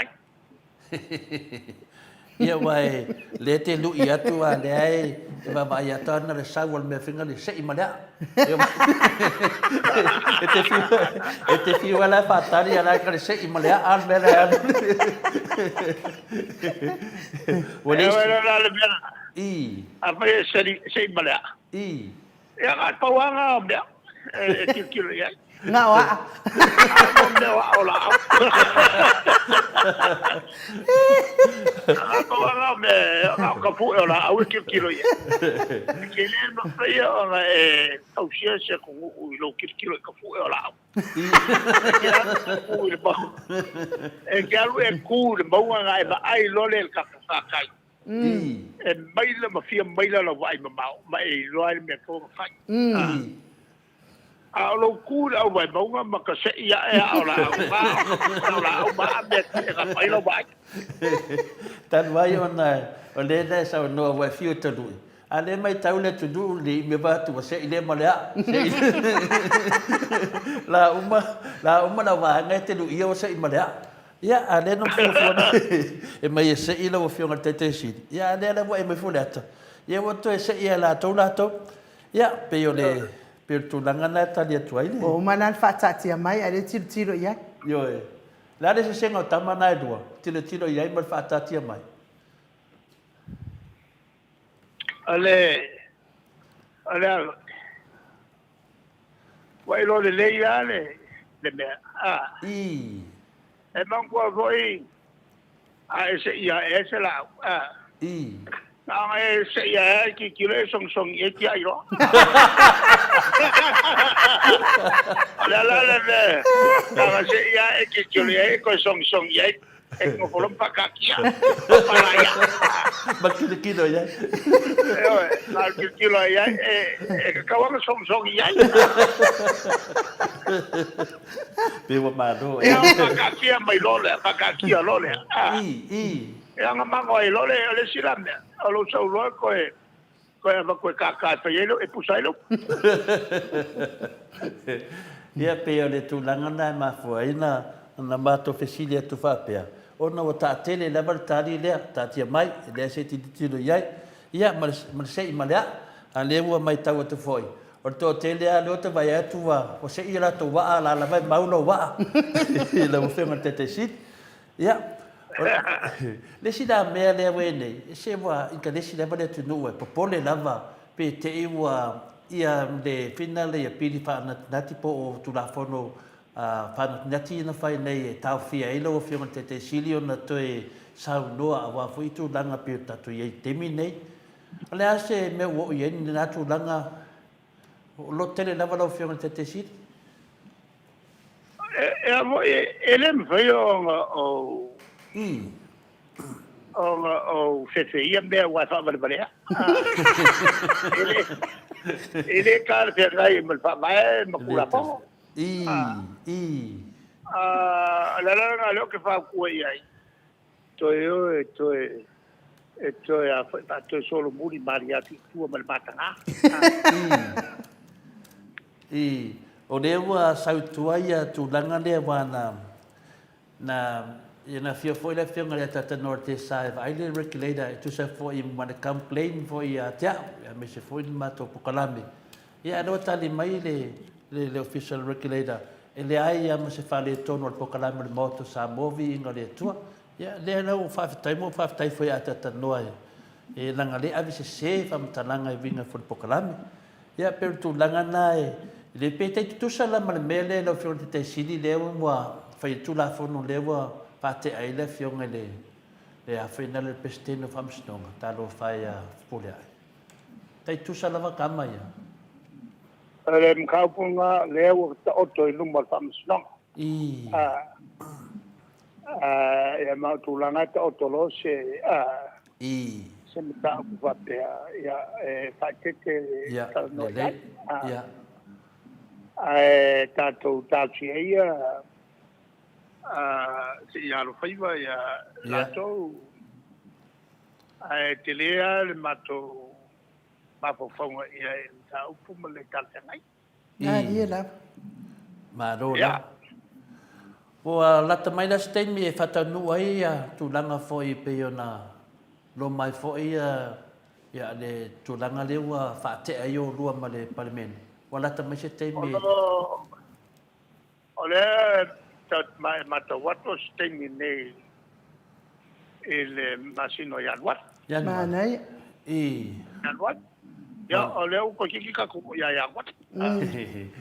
Ia o te manatu fo ia e no fai olo o le wa duai tu lai va dei o to ya mato ia no fai o ta pena pena lo matua wa fo ile lo malanga tu va ai po fele a pusa mai ai se na wa matu ia na mai no usa fai matu po kala mena e fo lua feta siva kismasi ia o le niwia sa le niwia ia na matu va ai ele le pusa mai o asu dungai oi final le manvaya a melena e fa to fa la inga ai e tu na e sa wele me fu na le mori le ava ya pio ngale na fanga mai ai lopo na le na fanga mai ai e ma fa na fa matalan me na tasina me ta ua le vai termina tu lai mai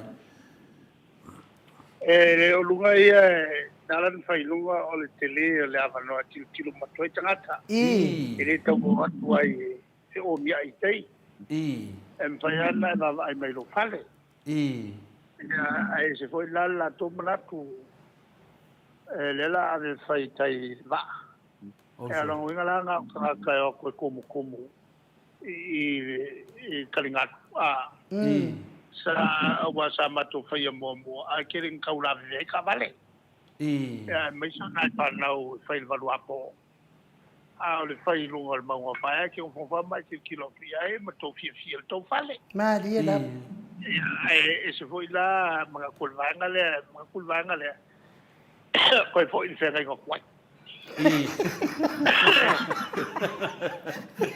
whatever ma to se baya ya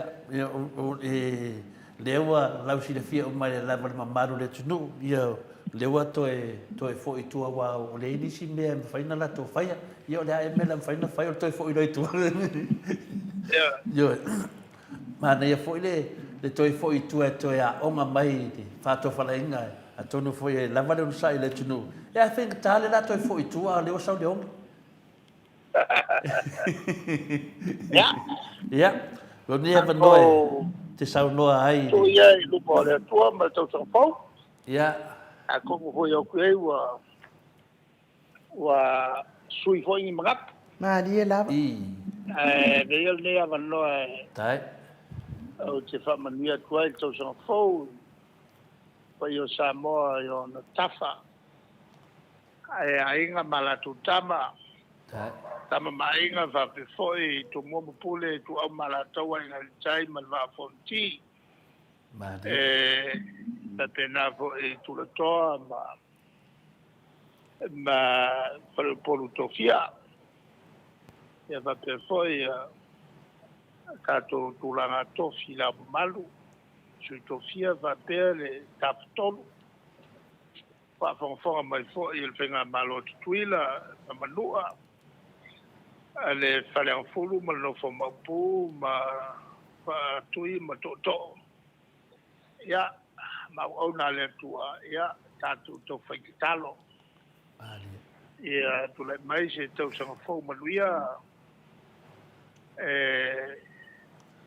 ko pui mo tia e le tua le tatu wala ya a voi pale tonu to sanga o tu nai tatu fate ai nu le ai nga ia e tātou te sue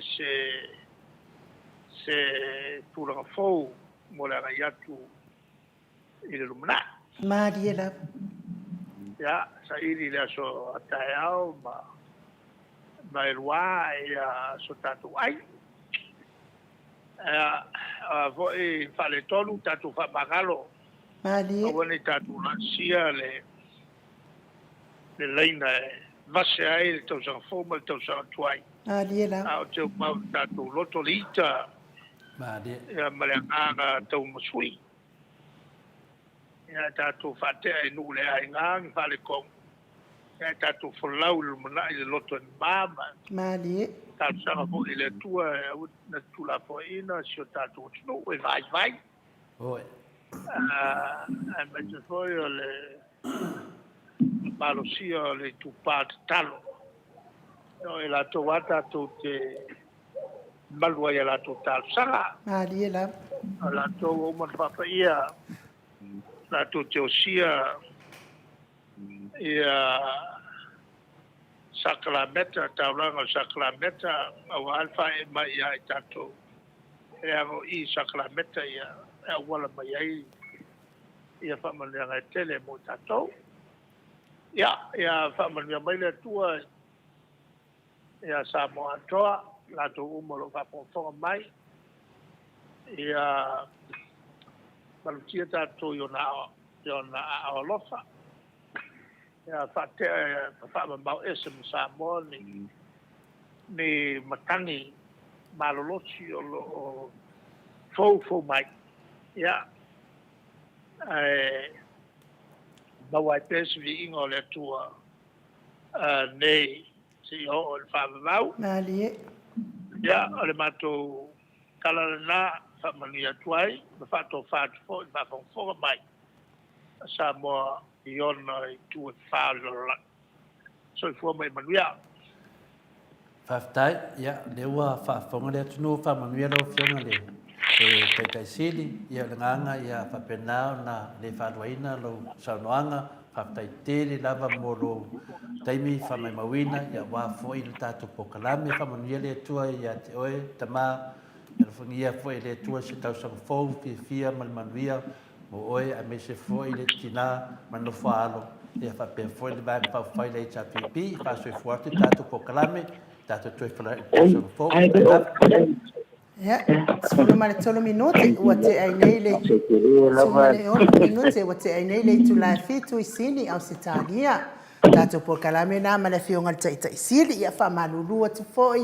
Ua tātou le va ai fōlingo le taita i sili, ia ono le whale tonu mai peo le laptop atanoa al me sili maltaua tatou whaalongo i lona siufonga me se o whaamanuianga ia pe se le mo le toia lo whaanga tai sili malfaltua ia e me se le ai ngali i male vaenga wha upwhai e puipuia ia tau tangata Samoa.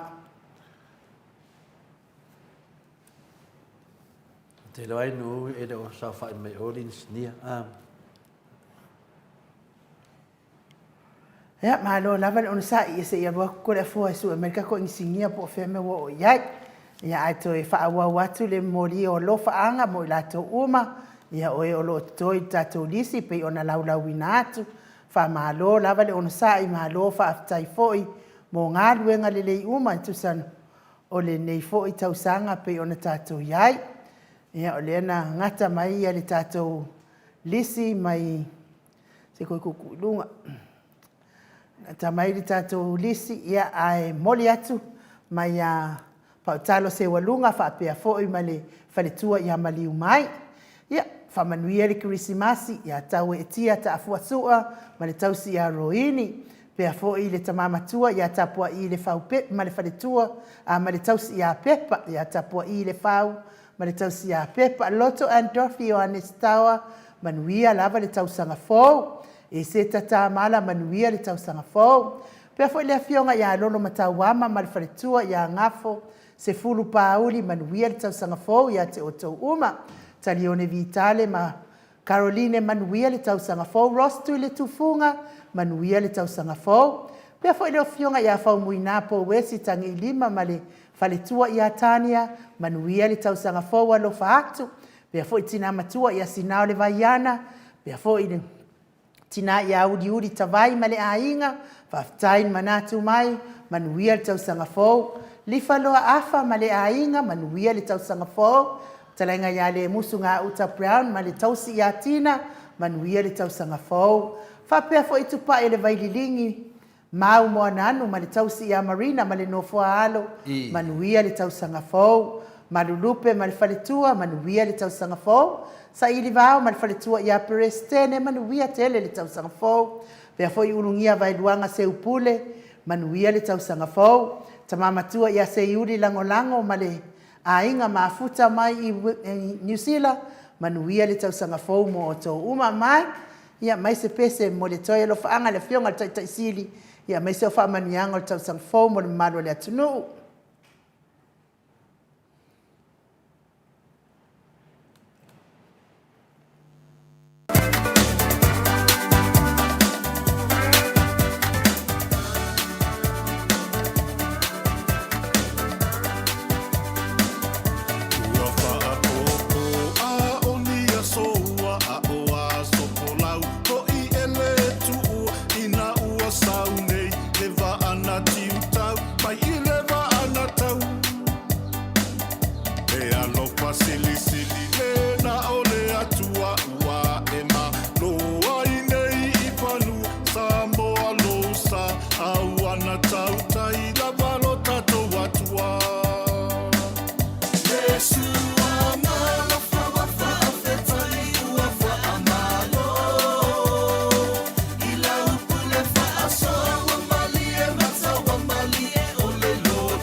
Lua sifunu ma le whami no te ua te ai nei leitu lai fitu I sini Australia.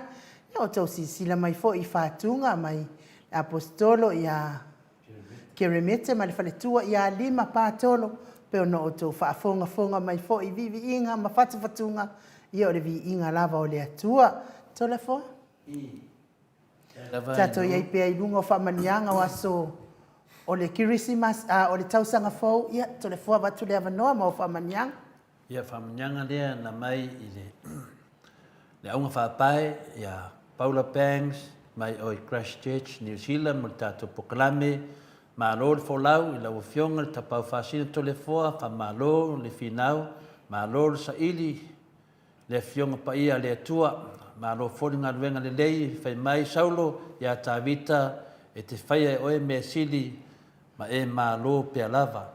E ti whinau pia lava oe, I le amio tonu, ma e mālo pia lava, to le whoa, lau te talo, e whai pia, tā tautu mau, I le whinauina, o le amio tonu, ma tau te savavali a wala o le ali, tā tau te mana mālo ai, alofa anga mō lua, ainu u, le tau sala peleina o le Maota, Samoa, Viiga o le Atua, ma le tātou pokalame, ma uia lava le tau samanuia lava le tau sanga fōu, ia whamangalo se sasi ni nei tau sanga, a tonu e tuli luma se tātou ai, ia love you all, love you, always God bless you brother, Paula Banks.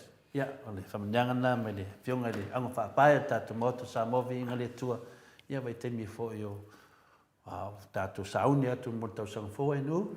Malo, whaafitai mo whaamanianga, whionga le whaletua, ia maua fo I le mahalosi tātou te toi au nai fo I mo le tausanga fōu. Heni welese, whaafitai manuia le tausanga fōu, mo oe ma le ainga, whaapea fo I tasi, whaapea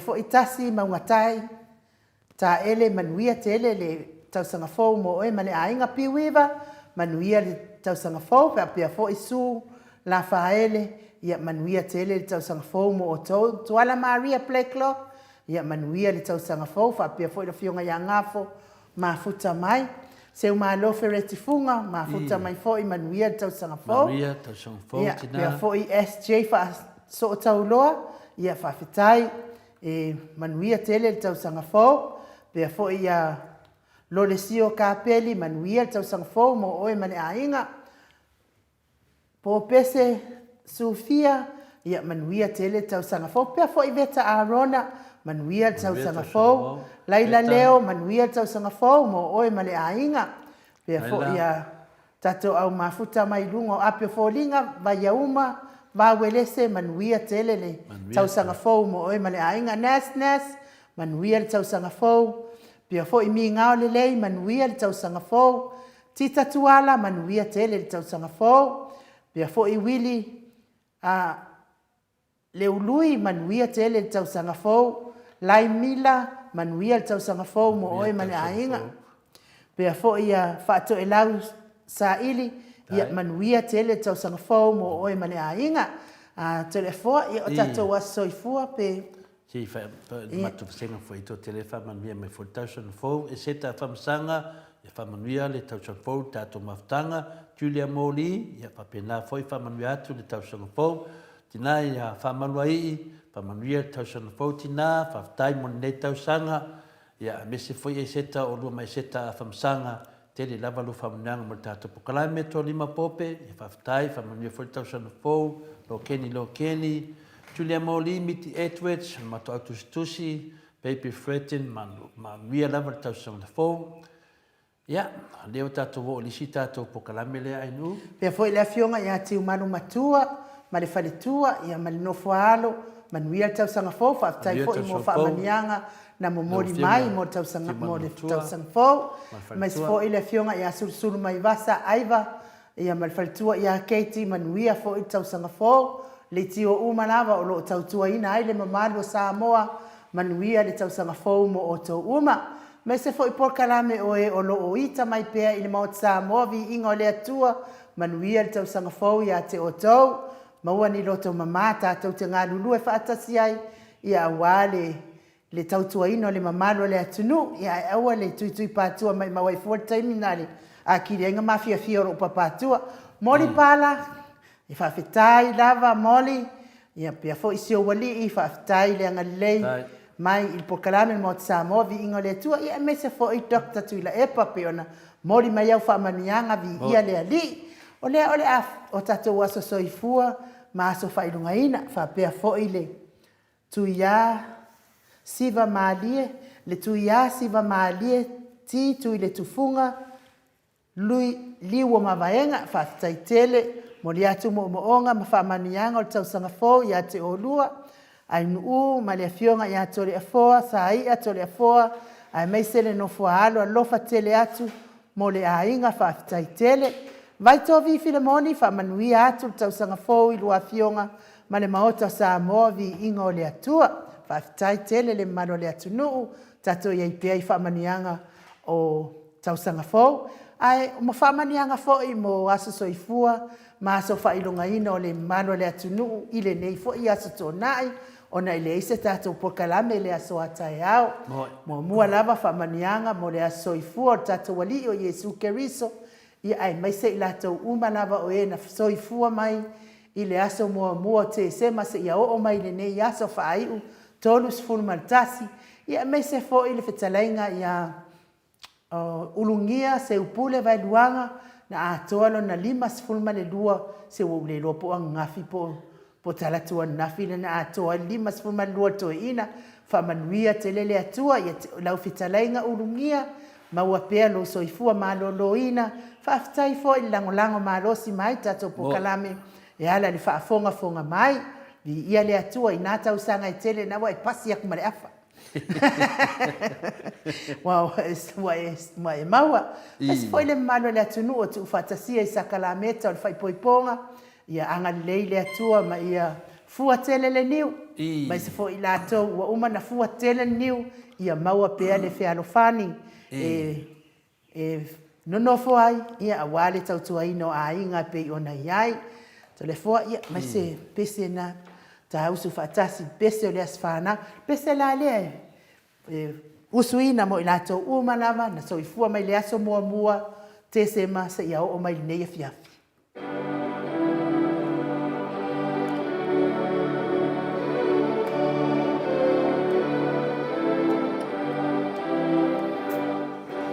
Happy birthday to you.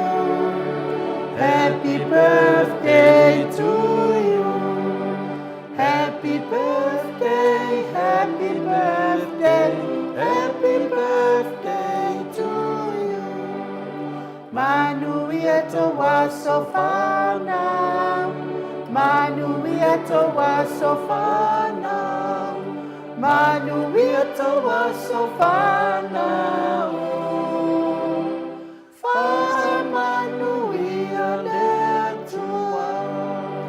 Manuia te lea soifua, ma so whailunga ino le mamano le atunu. Mai, ia amai se Viiga o le Atua, wa soifua le mamano le atunu. Ma aso whailunga ina tato taliu loa ia atanoa mo sana whaamanianga o na poa i fo i leo le tato waso.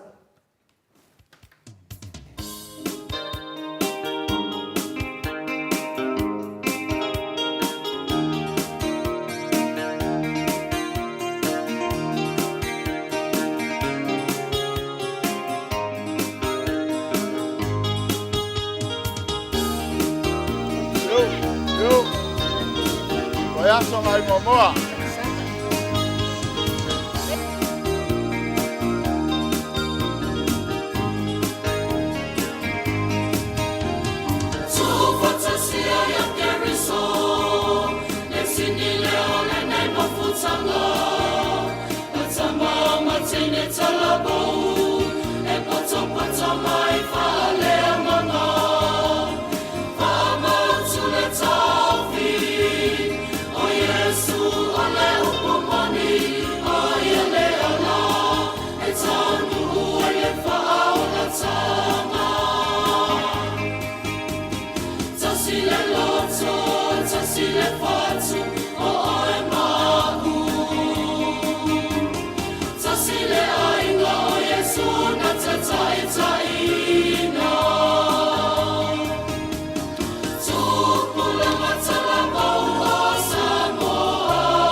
Malo, fa tai tele, tai fo il fatua ia prestene, pe fo i on mafuta mai. Ia eme se fo i a veta arona. Veta arona len fa pia mai o le stulua sultolo masina nei, wa ulia ia ino na lima sfuma lima tausanga. Ia tu sala veta ia fa pia fo i urungia. Le wa pasi lunga wa pasi le afa. Ia e malo lava le folau manuia, malo fo i soifua maua, fa tai le atua ina tausanga i tele, fo ina mo o tau. Ia ai, nei tu, ia a ole ia batu wha manianga, ia ai, wha manatu atu, tatou titi seal ma losi. Paurawa leo le sponsor lea i lango ina, tatou leti o nei titi seal. Awane ngalo ina tului paleni o nei a inga mai luas futala nga inu. Nei le wato isi inunga toris futala. E te maua i wha manianga lea na whai. Lea te le maua i wha manianga lea o le maua tupi. Ia ai, wifo i lea, ia mea lava wa e maua luas futala nga inunga. Tului paleni o nei a inga i Samoa e ala le telefoni a titi seal. Ia, wa lau fo ina mea alofa mo tau sanga fōu nei tatou a inga i Samoa. Ia, mes fo i whao ngā ino au onanga pe o atatupem tūlanga whapena maua mai e fo inisi manuia mo tātou pe ona maua laki o se inisi tangata u whaamania ina. Ai, whaftai lava mo le lango ina o tātou titi sal ma losi, whetalenga i amultalo, ia whapea fo i le au onanga le titi sal, le fionga i ale au pepe, whapea fo i le sunga i a Kristu ia whaftai lango ina pea o tātou pokarami, le Maota o Samoa ingo le Atua, le maua staimi mo talenga ia mutalo ni ia fiafi ia ai va yaso le sa ia e toi fo ia tatou a fuafuanga uma pe ona masani ai ona tatou o mai ai telefo Femeta no pe tu nei minute le titi lo tau no fa. Ia ai te loa fo ia vea fo i nei tūla e momole tu ai whaaftai tele le marua le atunu. Mai au na tofia le atua e so se fata tapuai. La tau o loo langolango ina po kalame le Maota Samoa ingo le atua mana yo la tau falitua. Ai mai se o tamā matina mātua. Ia o tupu mai o le atunu. Whaaftai i la tau angalelei le po kalame ni nei. Whaaftai la tau talo sanga. I tau tatalo ma manatua il po kalame le Maota Samoa ingo le atua i le yaso faiso o la tau tapua inga mamalu. Mai se o tau whaamanuianga ia e manuia ele au nanga le Maota Samoa ingo le atua ma wai le malosi i le tau whaamalosi. Ma wai fo i le anganga fia ma le anganga o le loto ma wanalo i la tau whaala e au ma le tau fautua mai pea. Tele fo i o taimi o tau sanga ia e pa o vale lava fo i mea o te tau tala i ai. Ai whaaftai la tau whaitama, whaaftai la tau tapua inga moni, whaaftai la tau whaitatalo. Ia lea o tātou maua fia ma whai wina ma le fia tātou ngā luenga o nei tau sanga. Whai eile leo ai nuu ma whonga tau molimole le fionga tapa au whaasina ia tole foa. I lava ina o iloa tātou te le whea ngai. Ia au le anganga o le atua e fia whai loa atu le whaaftai tele. Whaaftai le anga lelei e ala i le tatalo ma le tapua inga. Tai le anga lelei e ala i se eleni so se mea. Whaaftai fo i le anga lelei e ala i la ei. So se mea u whaamata ngō fia inai.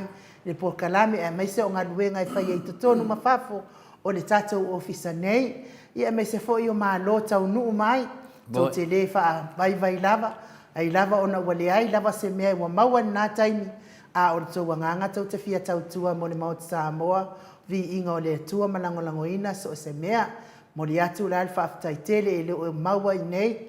Ia mā ua se taui.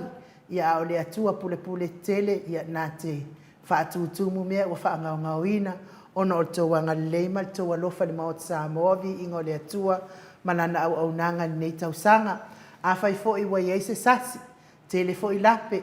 Ia mātou te whaato ese atu, wha marulu atu, te wia tau sanga fau, tātou maua ai se si mafutanga fau, ia mani manatu fau mai le atua, ia e tau ave ai tātou ngā luenga nei, ia o le tala lea mani Maota Samoa inga o le atua, ia toi tasi lava le tātou wha manuia le te toe lava o se tātou tustala mai Samoa, fionga le ata noa te sa, tu sa ai ma le tātou wheiroa inga, mai ne nā tau sanga te se matolus fumaltasi se ia o mai nei tolus fumaltasi. Lucia Sini ia whaaftai tele fo ia te oil whalitua, manuia fo i kirisimasi stoe ina ia mes fo i le ai ngā lii, tātou wheiloa i pēa i tātou e kalesia ma tātou tanga luenga. Tele fo? I lea toi vide atu ia tata noa, toi titi atani mea ta noa, whametua nei tonu nei minute. Ia, au whatatali le tali mai a tata noa tato telefoni, ia, e whatua au ai atua lau whaatasi mairi tina ia pepe, si tia epa, i lunga le matwasenga YouTube, ia mole mai fo i ona whamilianga mo tau sang fau, ia mole fo i whamilianga le tato pokolame, fo i le panga umalama whapea fo i, po i maa pati, ia whapena fo i na mole mai alo whaanga, manuia lawa tau sang fau, i Maota Samoa ingo le tua. Whamanuia fo i tau sanga fau, na i mātou ainga uma i Samoa, se o mātou a fio anga i sala i lua sawa, i le ainga sa tia, le ainga sa le ala i tawhea, pea fo i le ainga sa waina ia, ia mane mawalunga se o mātou nuu whapiripelo sala i lua, mo le atu alo whaanga mo o tau uma, e mai se o tua ngane, ma ainga o lo mafutai, le fionga i le fasisina le mali etoa, le ota le urua i ali i tapunu ma le whalitua ma le nofo alo, ia mai se o ainga uma se o tātou pito nuu i lo ngā tonu, ia whamanuia le atua mo o tau uma. Se fo i tātou valavalai, mai se fo i le whalitua, ia po le sunga le whawhiangainga ia reti, ma le whalitua ia vai lupe maua o le Assembly of God i whangasawa i whamanuia te lele atua mo o tau uma, mo o luasunga ma le ngaduenga, ia mai se fo iso tātou e kālesia Assembly of God i whangasawa i. Mai se fo i o mātou ainga uma i sa pāli i, whapea fo i solo, ia ma lufi, mai se fo i whale apuna ia i fo i Uso matua ngane ia ma lato whanau, mes fo o tausonga, whamanuia te lele atua mo o tau uma, mes e lava se o whanau pele i moa moa, ia Daniel, whapea fo i ema mawaiana, whamanuia te lele atua mo o tau uma, i tausanga fau, tātou mauas tausanga fau fia fia, ia ai whatalo whātu le ata noa te sā, ma lo lava le ona sai ma le tauatai nei tū lao le aso ata noa.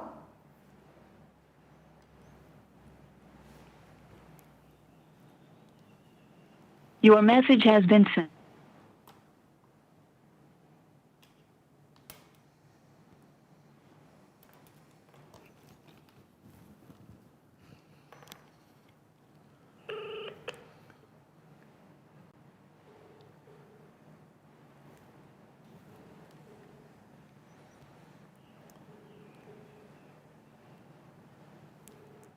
Ia tātou whatalia pēr le ata noa te sā.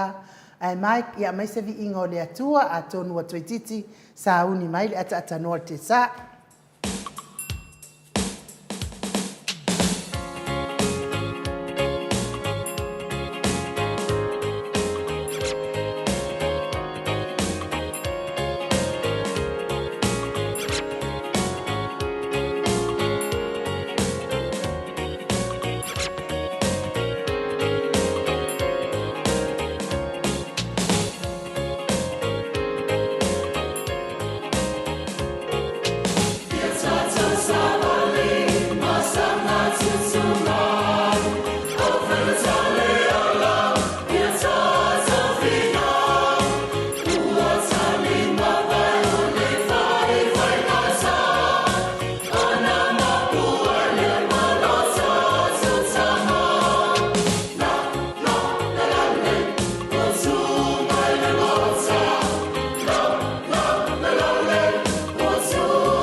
Lale ua tū mai le Maota.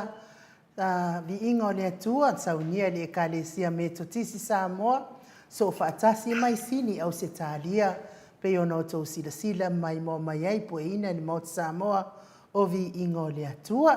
Ia le ua tau sekiseki mai foi ia le ata noa te sā i le nei taimi o le fiafi. Ia au te manatua fo ia so ia i Samoa. Taimi nei ua mangongi le umpulingi la tau alo matua. Ma le whanau, ia o pai fo ia lo matua. Ia waso ia lengi o ngā umu wai lengi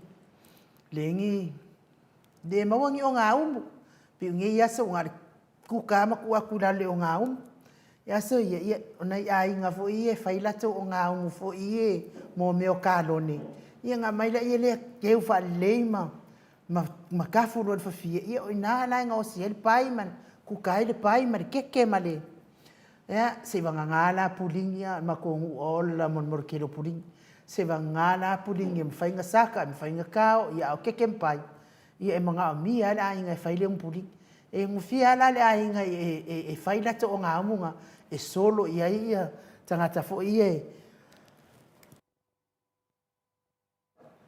e fia kuka le pai male se isu ia fo se iputi le masi ma le pulingi ia po whalawa fo ia ka ke alu roi wha mangu ia kausanga fauka ke whaai uan i le ainga la ia le pulingi ma le le ainga la ia le pai ma le keke su ia fo se ainga to le fo wa mai ro ata no te sa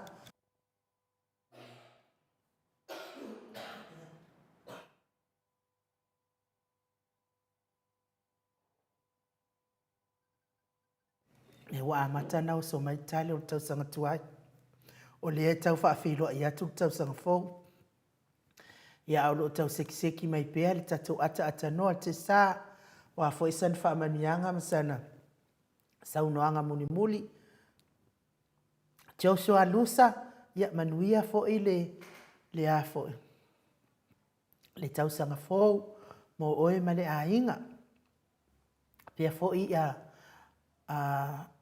tui fasisina perken tau vau hido ia manuia tele le tau sanga fo mo oe le uso fa pia fo il tau ainga li i mai fa ala i palauli pe i ona e au mawai nei fo i vai tau Paulo Ioane manuia tele tau sanga fo lau fionga tau sala mo te Samoa Viiga le Atua pele fionga tapa fasina to le afoa sunga ia mai fa manuia le Atua fa taitele lau fitalainga papadi Ioane Paulo manuia tele fo i de tau sanga fo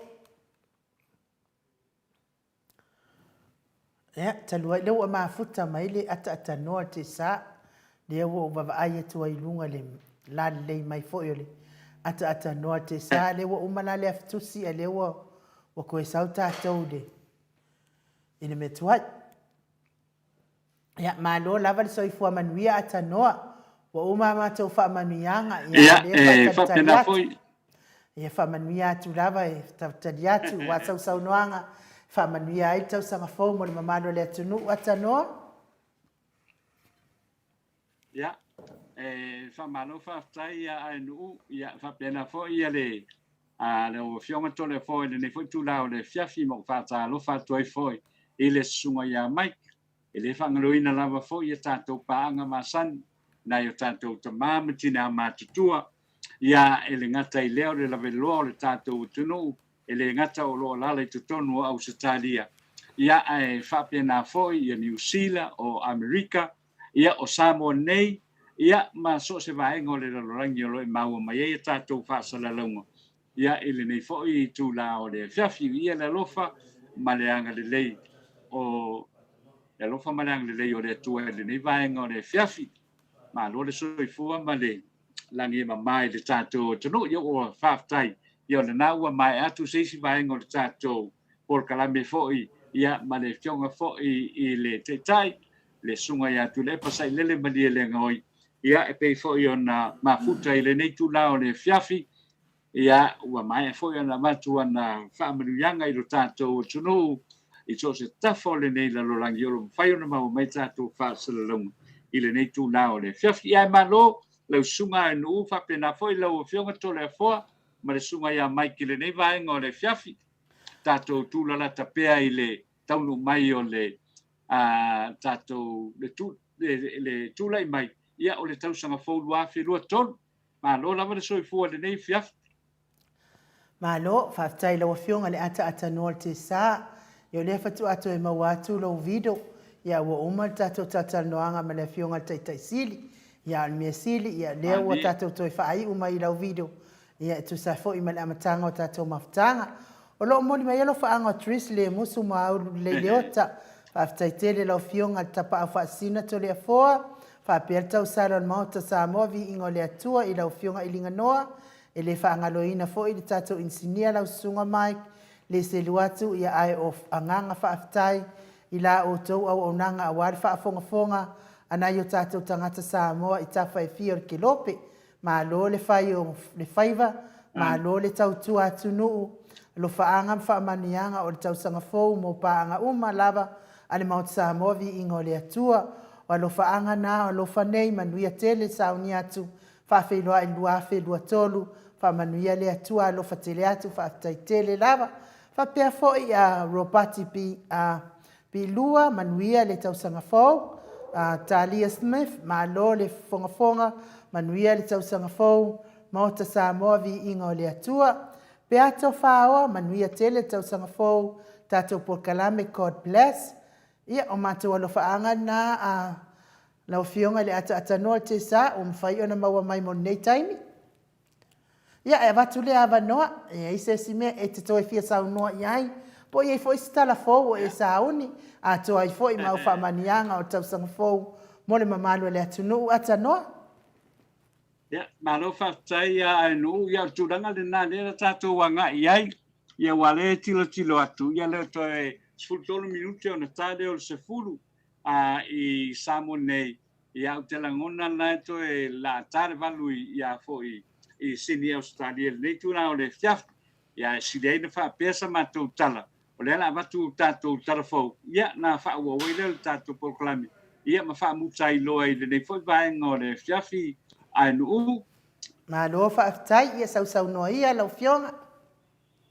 Tai lava, ia a watu fo I tātou tala fau, le nei tūla o le fiafi mo te lea tūla whaafitai, ia I tātou lango, ia e pe o na masani ai le aso, mane aso, toi mamuli atu fo I le whaafitai, ia mane whaamalo I le Native Events Heritage, Maritime Area Services, I vai tele masale ufi, numero le telefoni o le fitu o no valu o valu fa, ia po le fitu o no fa, fitu fa lima, ia o lo o fa pena o na o foina le nei au nanga le sunga ya tu le epa mal faltua ya kasi fa o toi ia ma fai lava na vala o mai ai so se au nanga I fa le lave a shoto ainga ia e fai I New Zealand au Australia ia o Amerika ia po fia lava e fa tau no ina to tonu o Samoa nei ia ma fai lava na vala o mai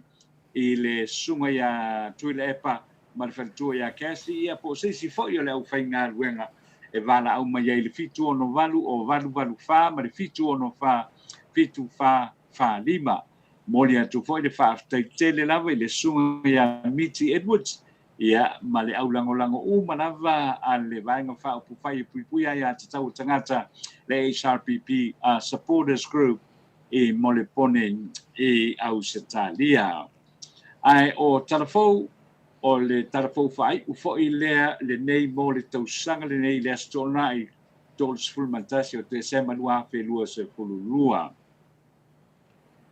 I se tustusinga whalau e tele le te tai o le tuangai tu le epasai lele malinga oi. A o sauni Samoa e wha felo ia tu le tausanga fulua felua tolu.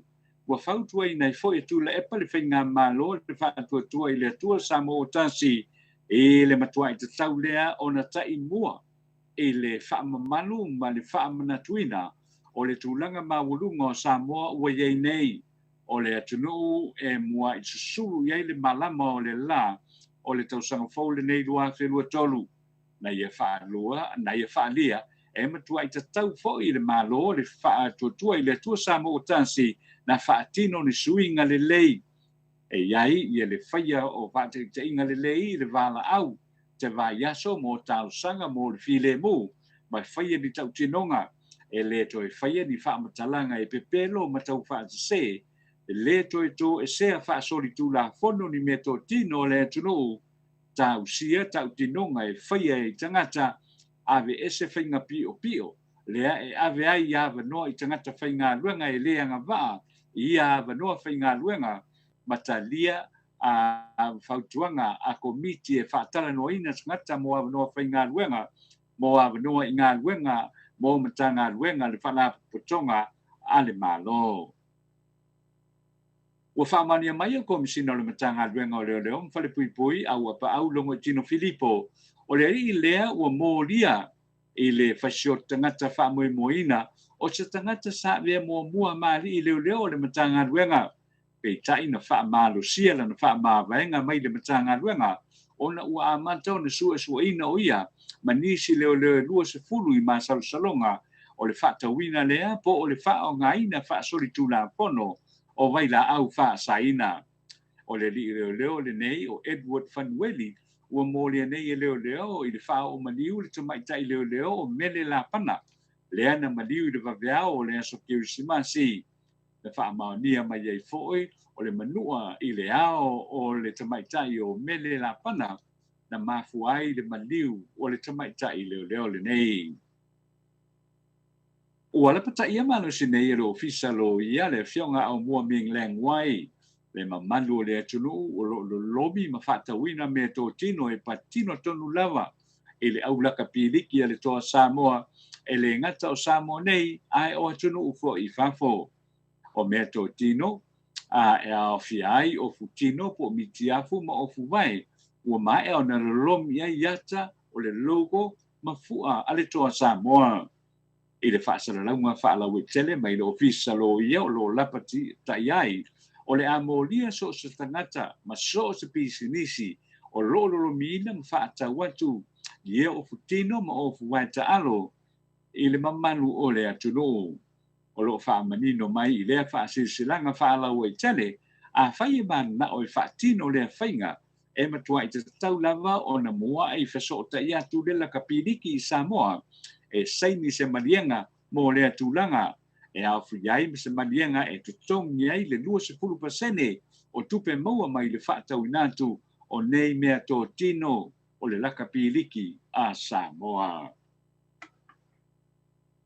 Ua whaamaunia mai e le whaiaonga o le auteito fitu o le manu Samoa le fionga mulianga tele Brian Lima o ia lava na ia o ina se talo sanga mai le pulenga le aulaka piliki a Samoa e awa ia tu le solo tele o le toa Samoa i le asotofi na tenei o le langa ai o le awa ia tu le auteito fitu i le solo whaaloano le ana whaia mo le toa Samoa na lipotia e se whare whaasalalau ia pia na fesilingi ai muli anga tele mai e tali ai na wala wina la tau e awa ia tu i le solo o le asotofi na tenei a le toa Samoa mana la tau i oina foi e le tie i ta vale o le solo ai sa valia tu lava la tau ai tu pe le la tau whaaloalo i tamata alo le toa Samoa e tie ai le teimi o le solo anga i lo Maota o le malo le ana whai ai se sauninga wha whei loai whania fo i le fia o muli anga tele le nei li poti ua tau mai nai le watu e ave le la tau lango mo tama whanau a Samoa i le toa Samoa ue ai fo i Samoa i le lakapi i ta longa whawa malo tau no manino muli anga tele masalo e ese le tangata na tolo noa i eile le tio lea na whaia le lipoti ese le tangata le lakapi riki e Samoa le ana wala au inatu le au taito fitu ale manu Samoa tala whaiu e ta i lima afe tala le tangata le se le nina wha mea alo fatu e le malo Samoa mo tama uma ma whaia onga o le toa Samoa na tu wane i se whata singa i le po na po ta whaia le whalitari malo le tau mesina e to lua se fulu waru i la tau na whaamunueina i lea mea lo whatupe mai le malo lea sa tau au ina le tamaitai pālimia fia me nao mi mata awha na maua le avanoa le fionga muli anga tele Brian Lima le whaia onga le auteito fitu o Samoa i le lakapi ma ia whawhetai ai le toa Samoa ma na tama a ta aro i le whaia ina o Samoa e ala i lea ta longa ai mesa ai o le kapiteni i le sunga ia Junior Paulo matamata alo uma na whapeane o loto nuu ua si ima ulungai Samoa i le whaanga tama i le lalo langi.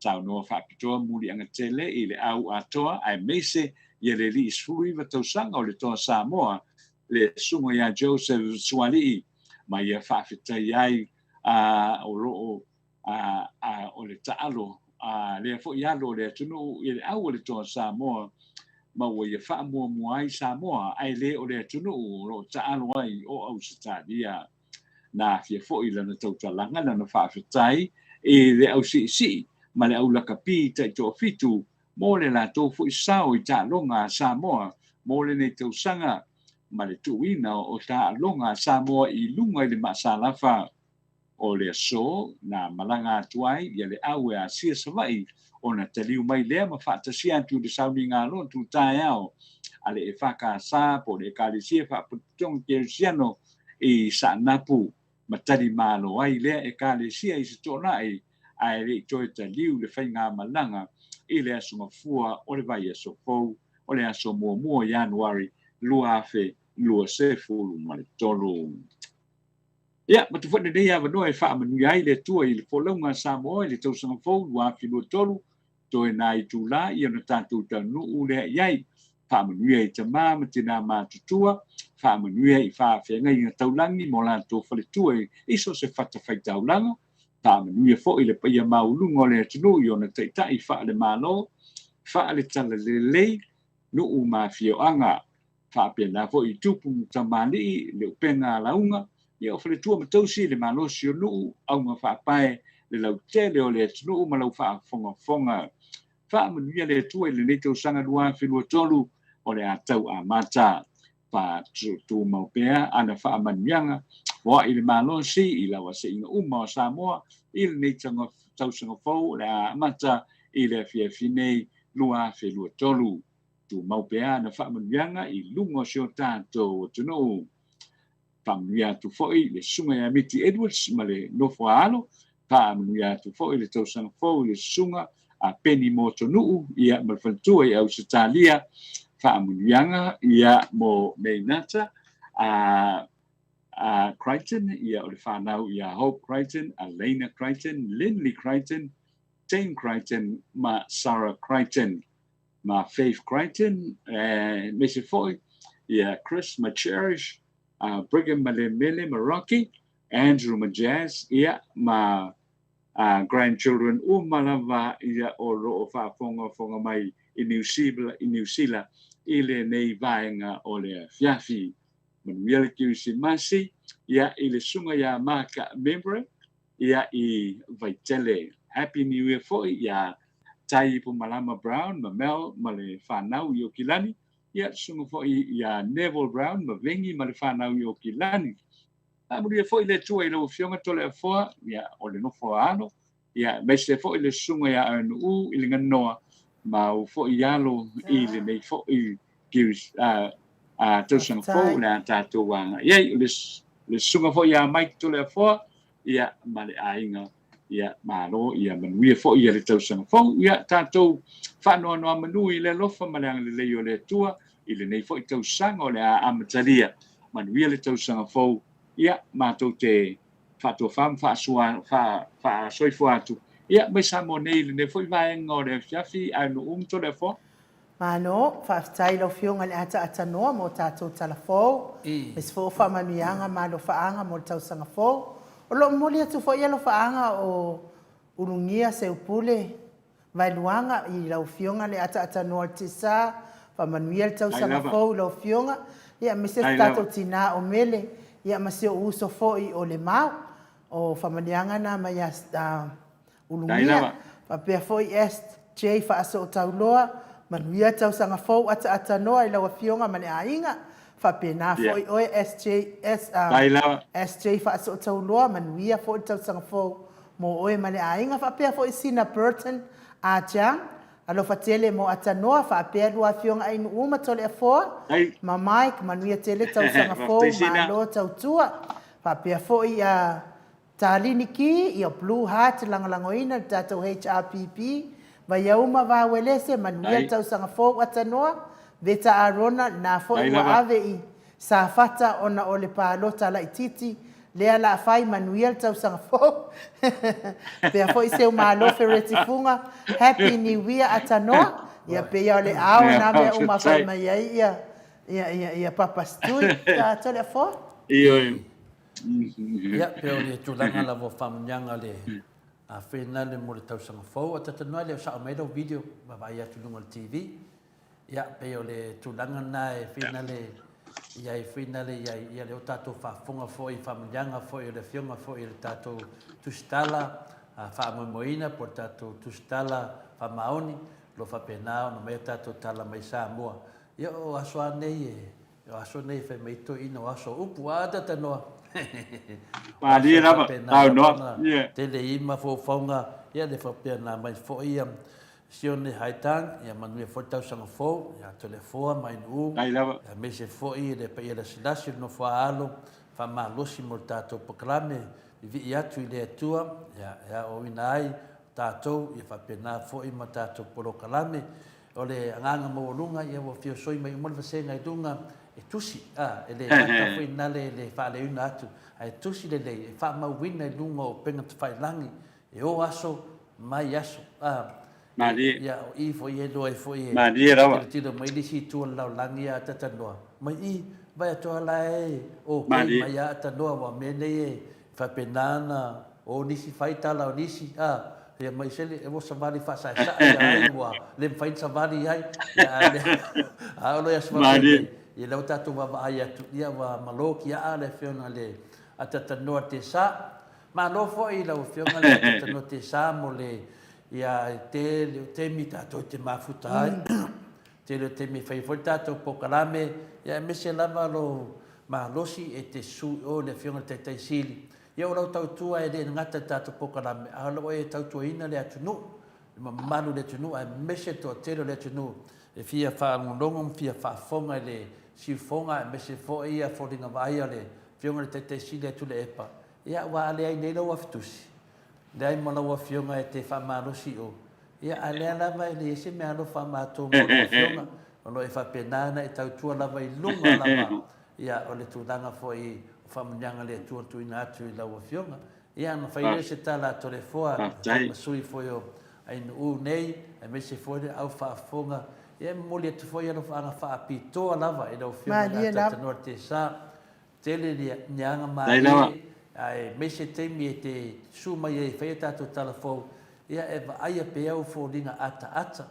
e mun ta ina pe na o fionga ia le swafa le ata no te sa ia o lo fa sino manga pe na ata o te sa wa si le fia mun mamaru le tunu le fio anga fio mai le fionga le te sa ia o le la e fa pe na ai na penele o lo swafa le ata no te sa ia le lava te fati no lava e sen mana ia o swafa a e muri tai tulanga ao nei toa e se te mi o luma e te fa matara nei tulanga nei a wa te mi nei na le fia lo an mamaru le tunu e ia le te ata noa o tala nei o tala tu o le tu ia o le famanyanga mo o le mavai mo foi tala o lo fa penan tu ua le tatu tunu o le fionga le faritua ia me nata ma nofo alu fa tasi at foi New Zealand ia ai wa e nofo la vai Samoa ona ma mafa ia te o tatu maftanga ia e mese fo ia na uso fo i lo malanga atu ia o winga na mo ai nga fialfani ia alu tina ia male nofo alu e vai ia grandparents ia no fo oi fa tali si va en finta tento finga lo no fo moi o le fionga de sao ia pro fionga le ata norte sa ia pe o tanga nei va ai tu foi lo malo si fa peta ita ia ata no ai ano foto tasi tangata fa de fia le va tu va tili na fia ia o lo fa anga na le tato pokola menei a mese au fa fonga le mafai na la to la to alo faanga lo moni mai lunga o final on YouTube ia ma fai ana e fai tawi foi a le wo fai le deu to le foa ia ala alo ia ma me fa penai yo ia so fa penai e mo moli to ai le nganga o le tua le fa tai ono tatu maftanga ma lo fionga le ata ta norte sa ia sa se te mi luma tatu ta tau ma vai tatu pokala me ia maua pea le se tau sanga lua fe lusu matolo e fa pena sanga le mula o fionga le ata no te sa ia me se foi to fa tasi foi mala aina ia tulanga pion tato tal no ai ia leo le ato le foa ia me se foi le panga masani ia tato tal na le fionga o mo foi sa no le fionga le ata no te sa ia fa ngata is fa talanga la te fai fo sistala I le aso tatu te fai tasong fo enu. Ia. E se stala na wo mana isa unoa atanoa.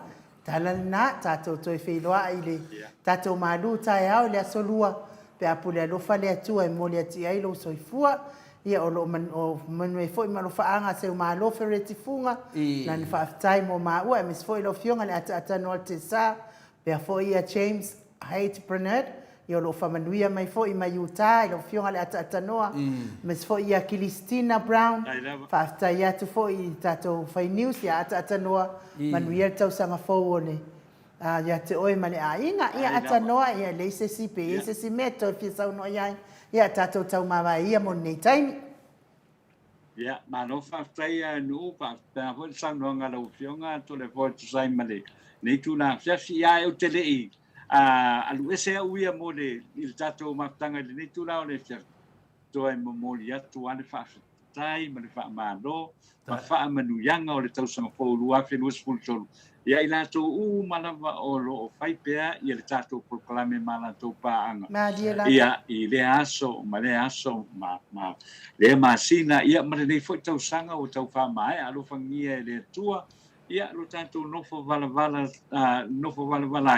o isi o lo I New Zealand o isi o lo I Australia o isi o lo I America o isi o lo I Samoa ma tutuila ia fa fete tele lava ia le tato matanga I lea I lea vai aso le masina ia ma le tau sanga le nei o tau fa mai ai fa manuia pea le atua I lo tatou nofo valavalai I so se tuli manu o le nei lalo lang ma fa manuia ia le atua I o tatou ai nga malava ia malanga ia tu foi ia le tau sanga fo lua filo tolu fa pena foi la o fionga tole fo ma le sunga en ma le sunga ia mai ia fa pena le lofa o le atua I na fa pea na vai lua tutu sai tatou o fia lava o tatou iai alofa ngia e le atua le fai ngā malanga pe o na ua whamaea I la whamaea I le pōnei ia a mata tue fo I matatu fai ngā malanga e le tausanga fōlua fe lua tolu ai ia manu te leina le tātou tunu ui le nei vaenga o le fiafi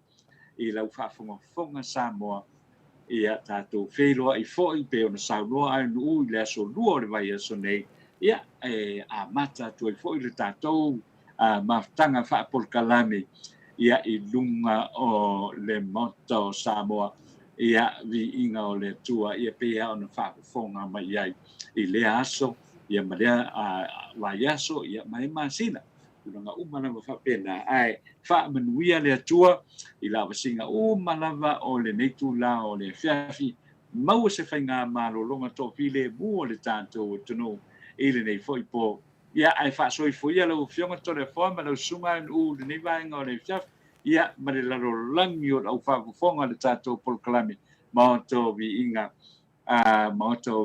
o le Atua ia I le nei vaenga o le foi vaenga o le fiaf ia o tato wanga ia tu ia I to titi lava tau no mai foi ia le tau sanga foulua fe lo tolu ia ai fa soi foi ia mo le nei foi vaenga o le po Soi foi ia atanoa tau le mango le po pa soi foi le tau sanga fo manuia malolonga le po ia Samoa o le tatou pokalame na mo nei aso to le po pe se meto e fisa uno iai Nea, I vai fina le la I le upu fina le ia na le sui lava o le numela ia le nganga lava ia tu mau le no famanga le o le Atua ia le sisi mea le wo mana watu foi famanga lunga le matu senga ia manuia lava le tausanga fo ia mafuta mai fo I tai au I le Julai sfun maltasi I le tatou lotu mo Samoa Viiga o le Atua pe ona masani ai tatou te whaawheloa ia I fo I le tausanga fo a ia manuia te le tausanga fo le mamalo le atunuu lungo apio fōlinga lungo le YouTube mafuta mai Maota malawa so se mea manuia le tausanga fo Samoa mai le Maota Samoa Viiga o le Atua I sini au setalia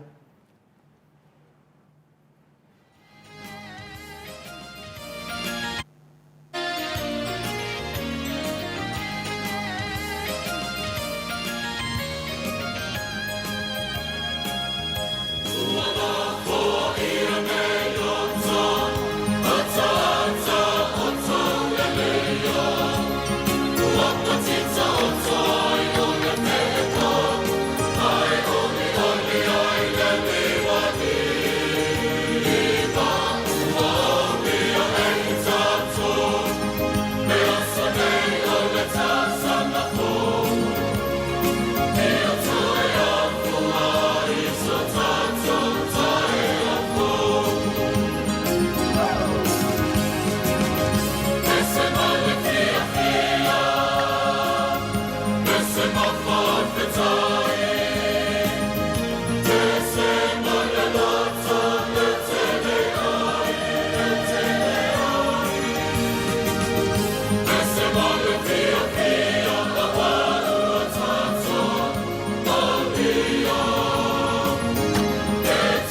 Samoa,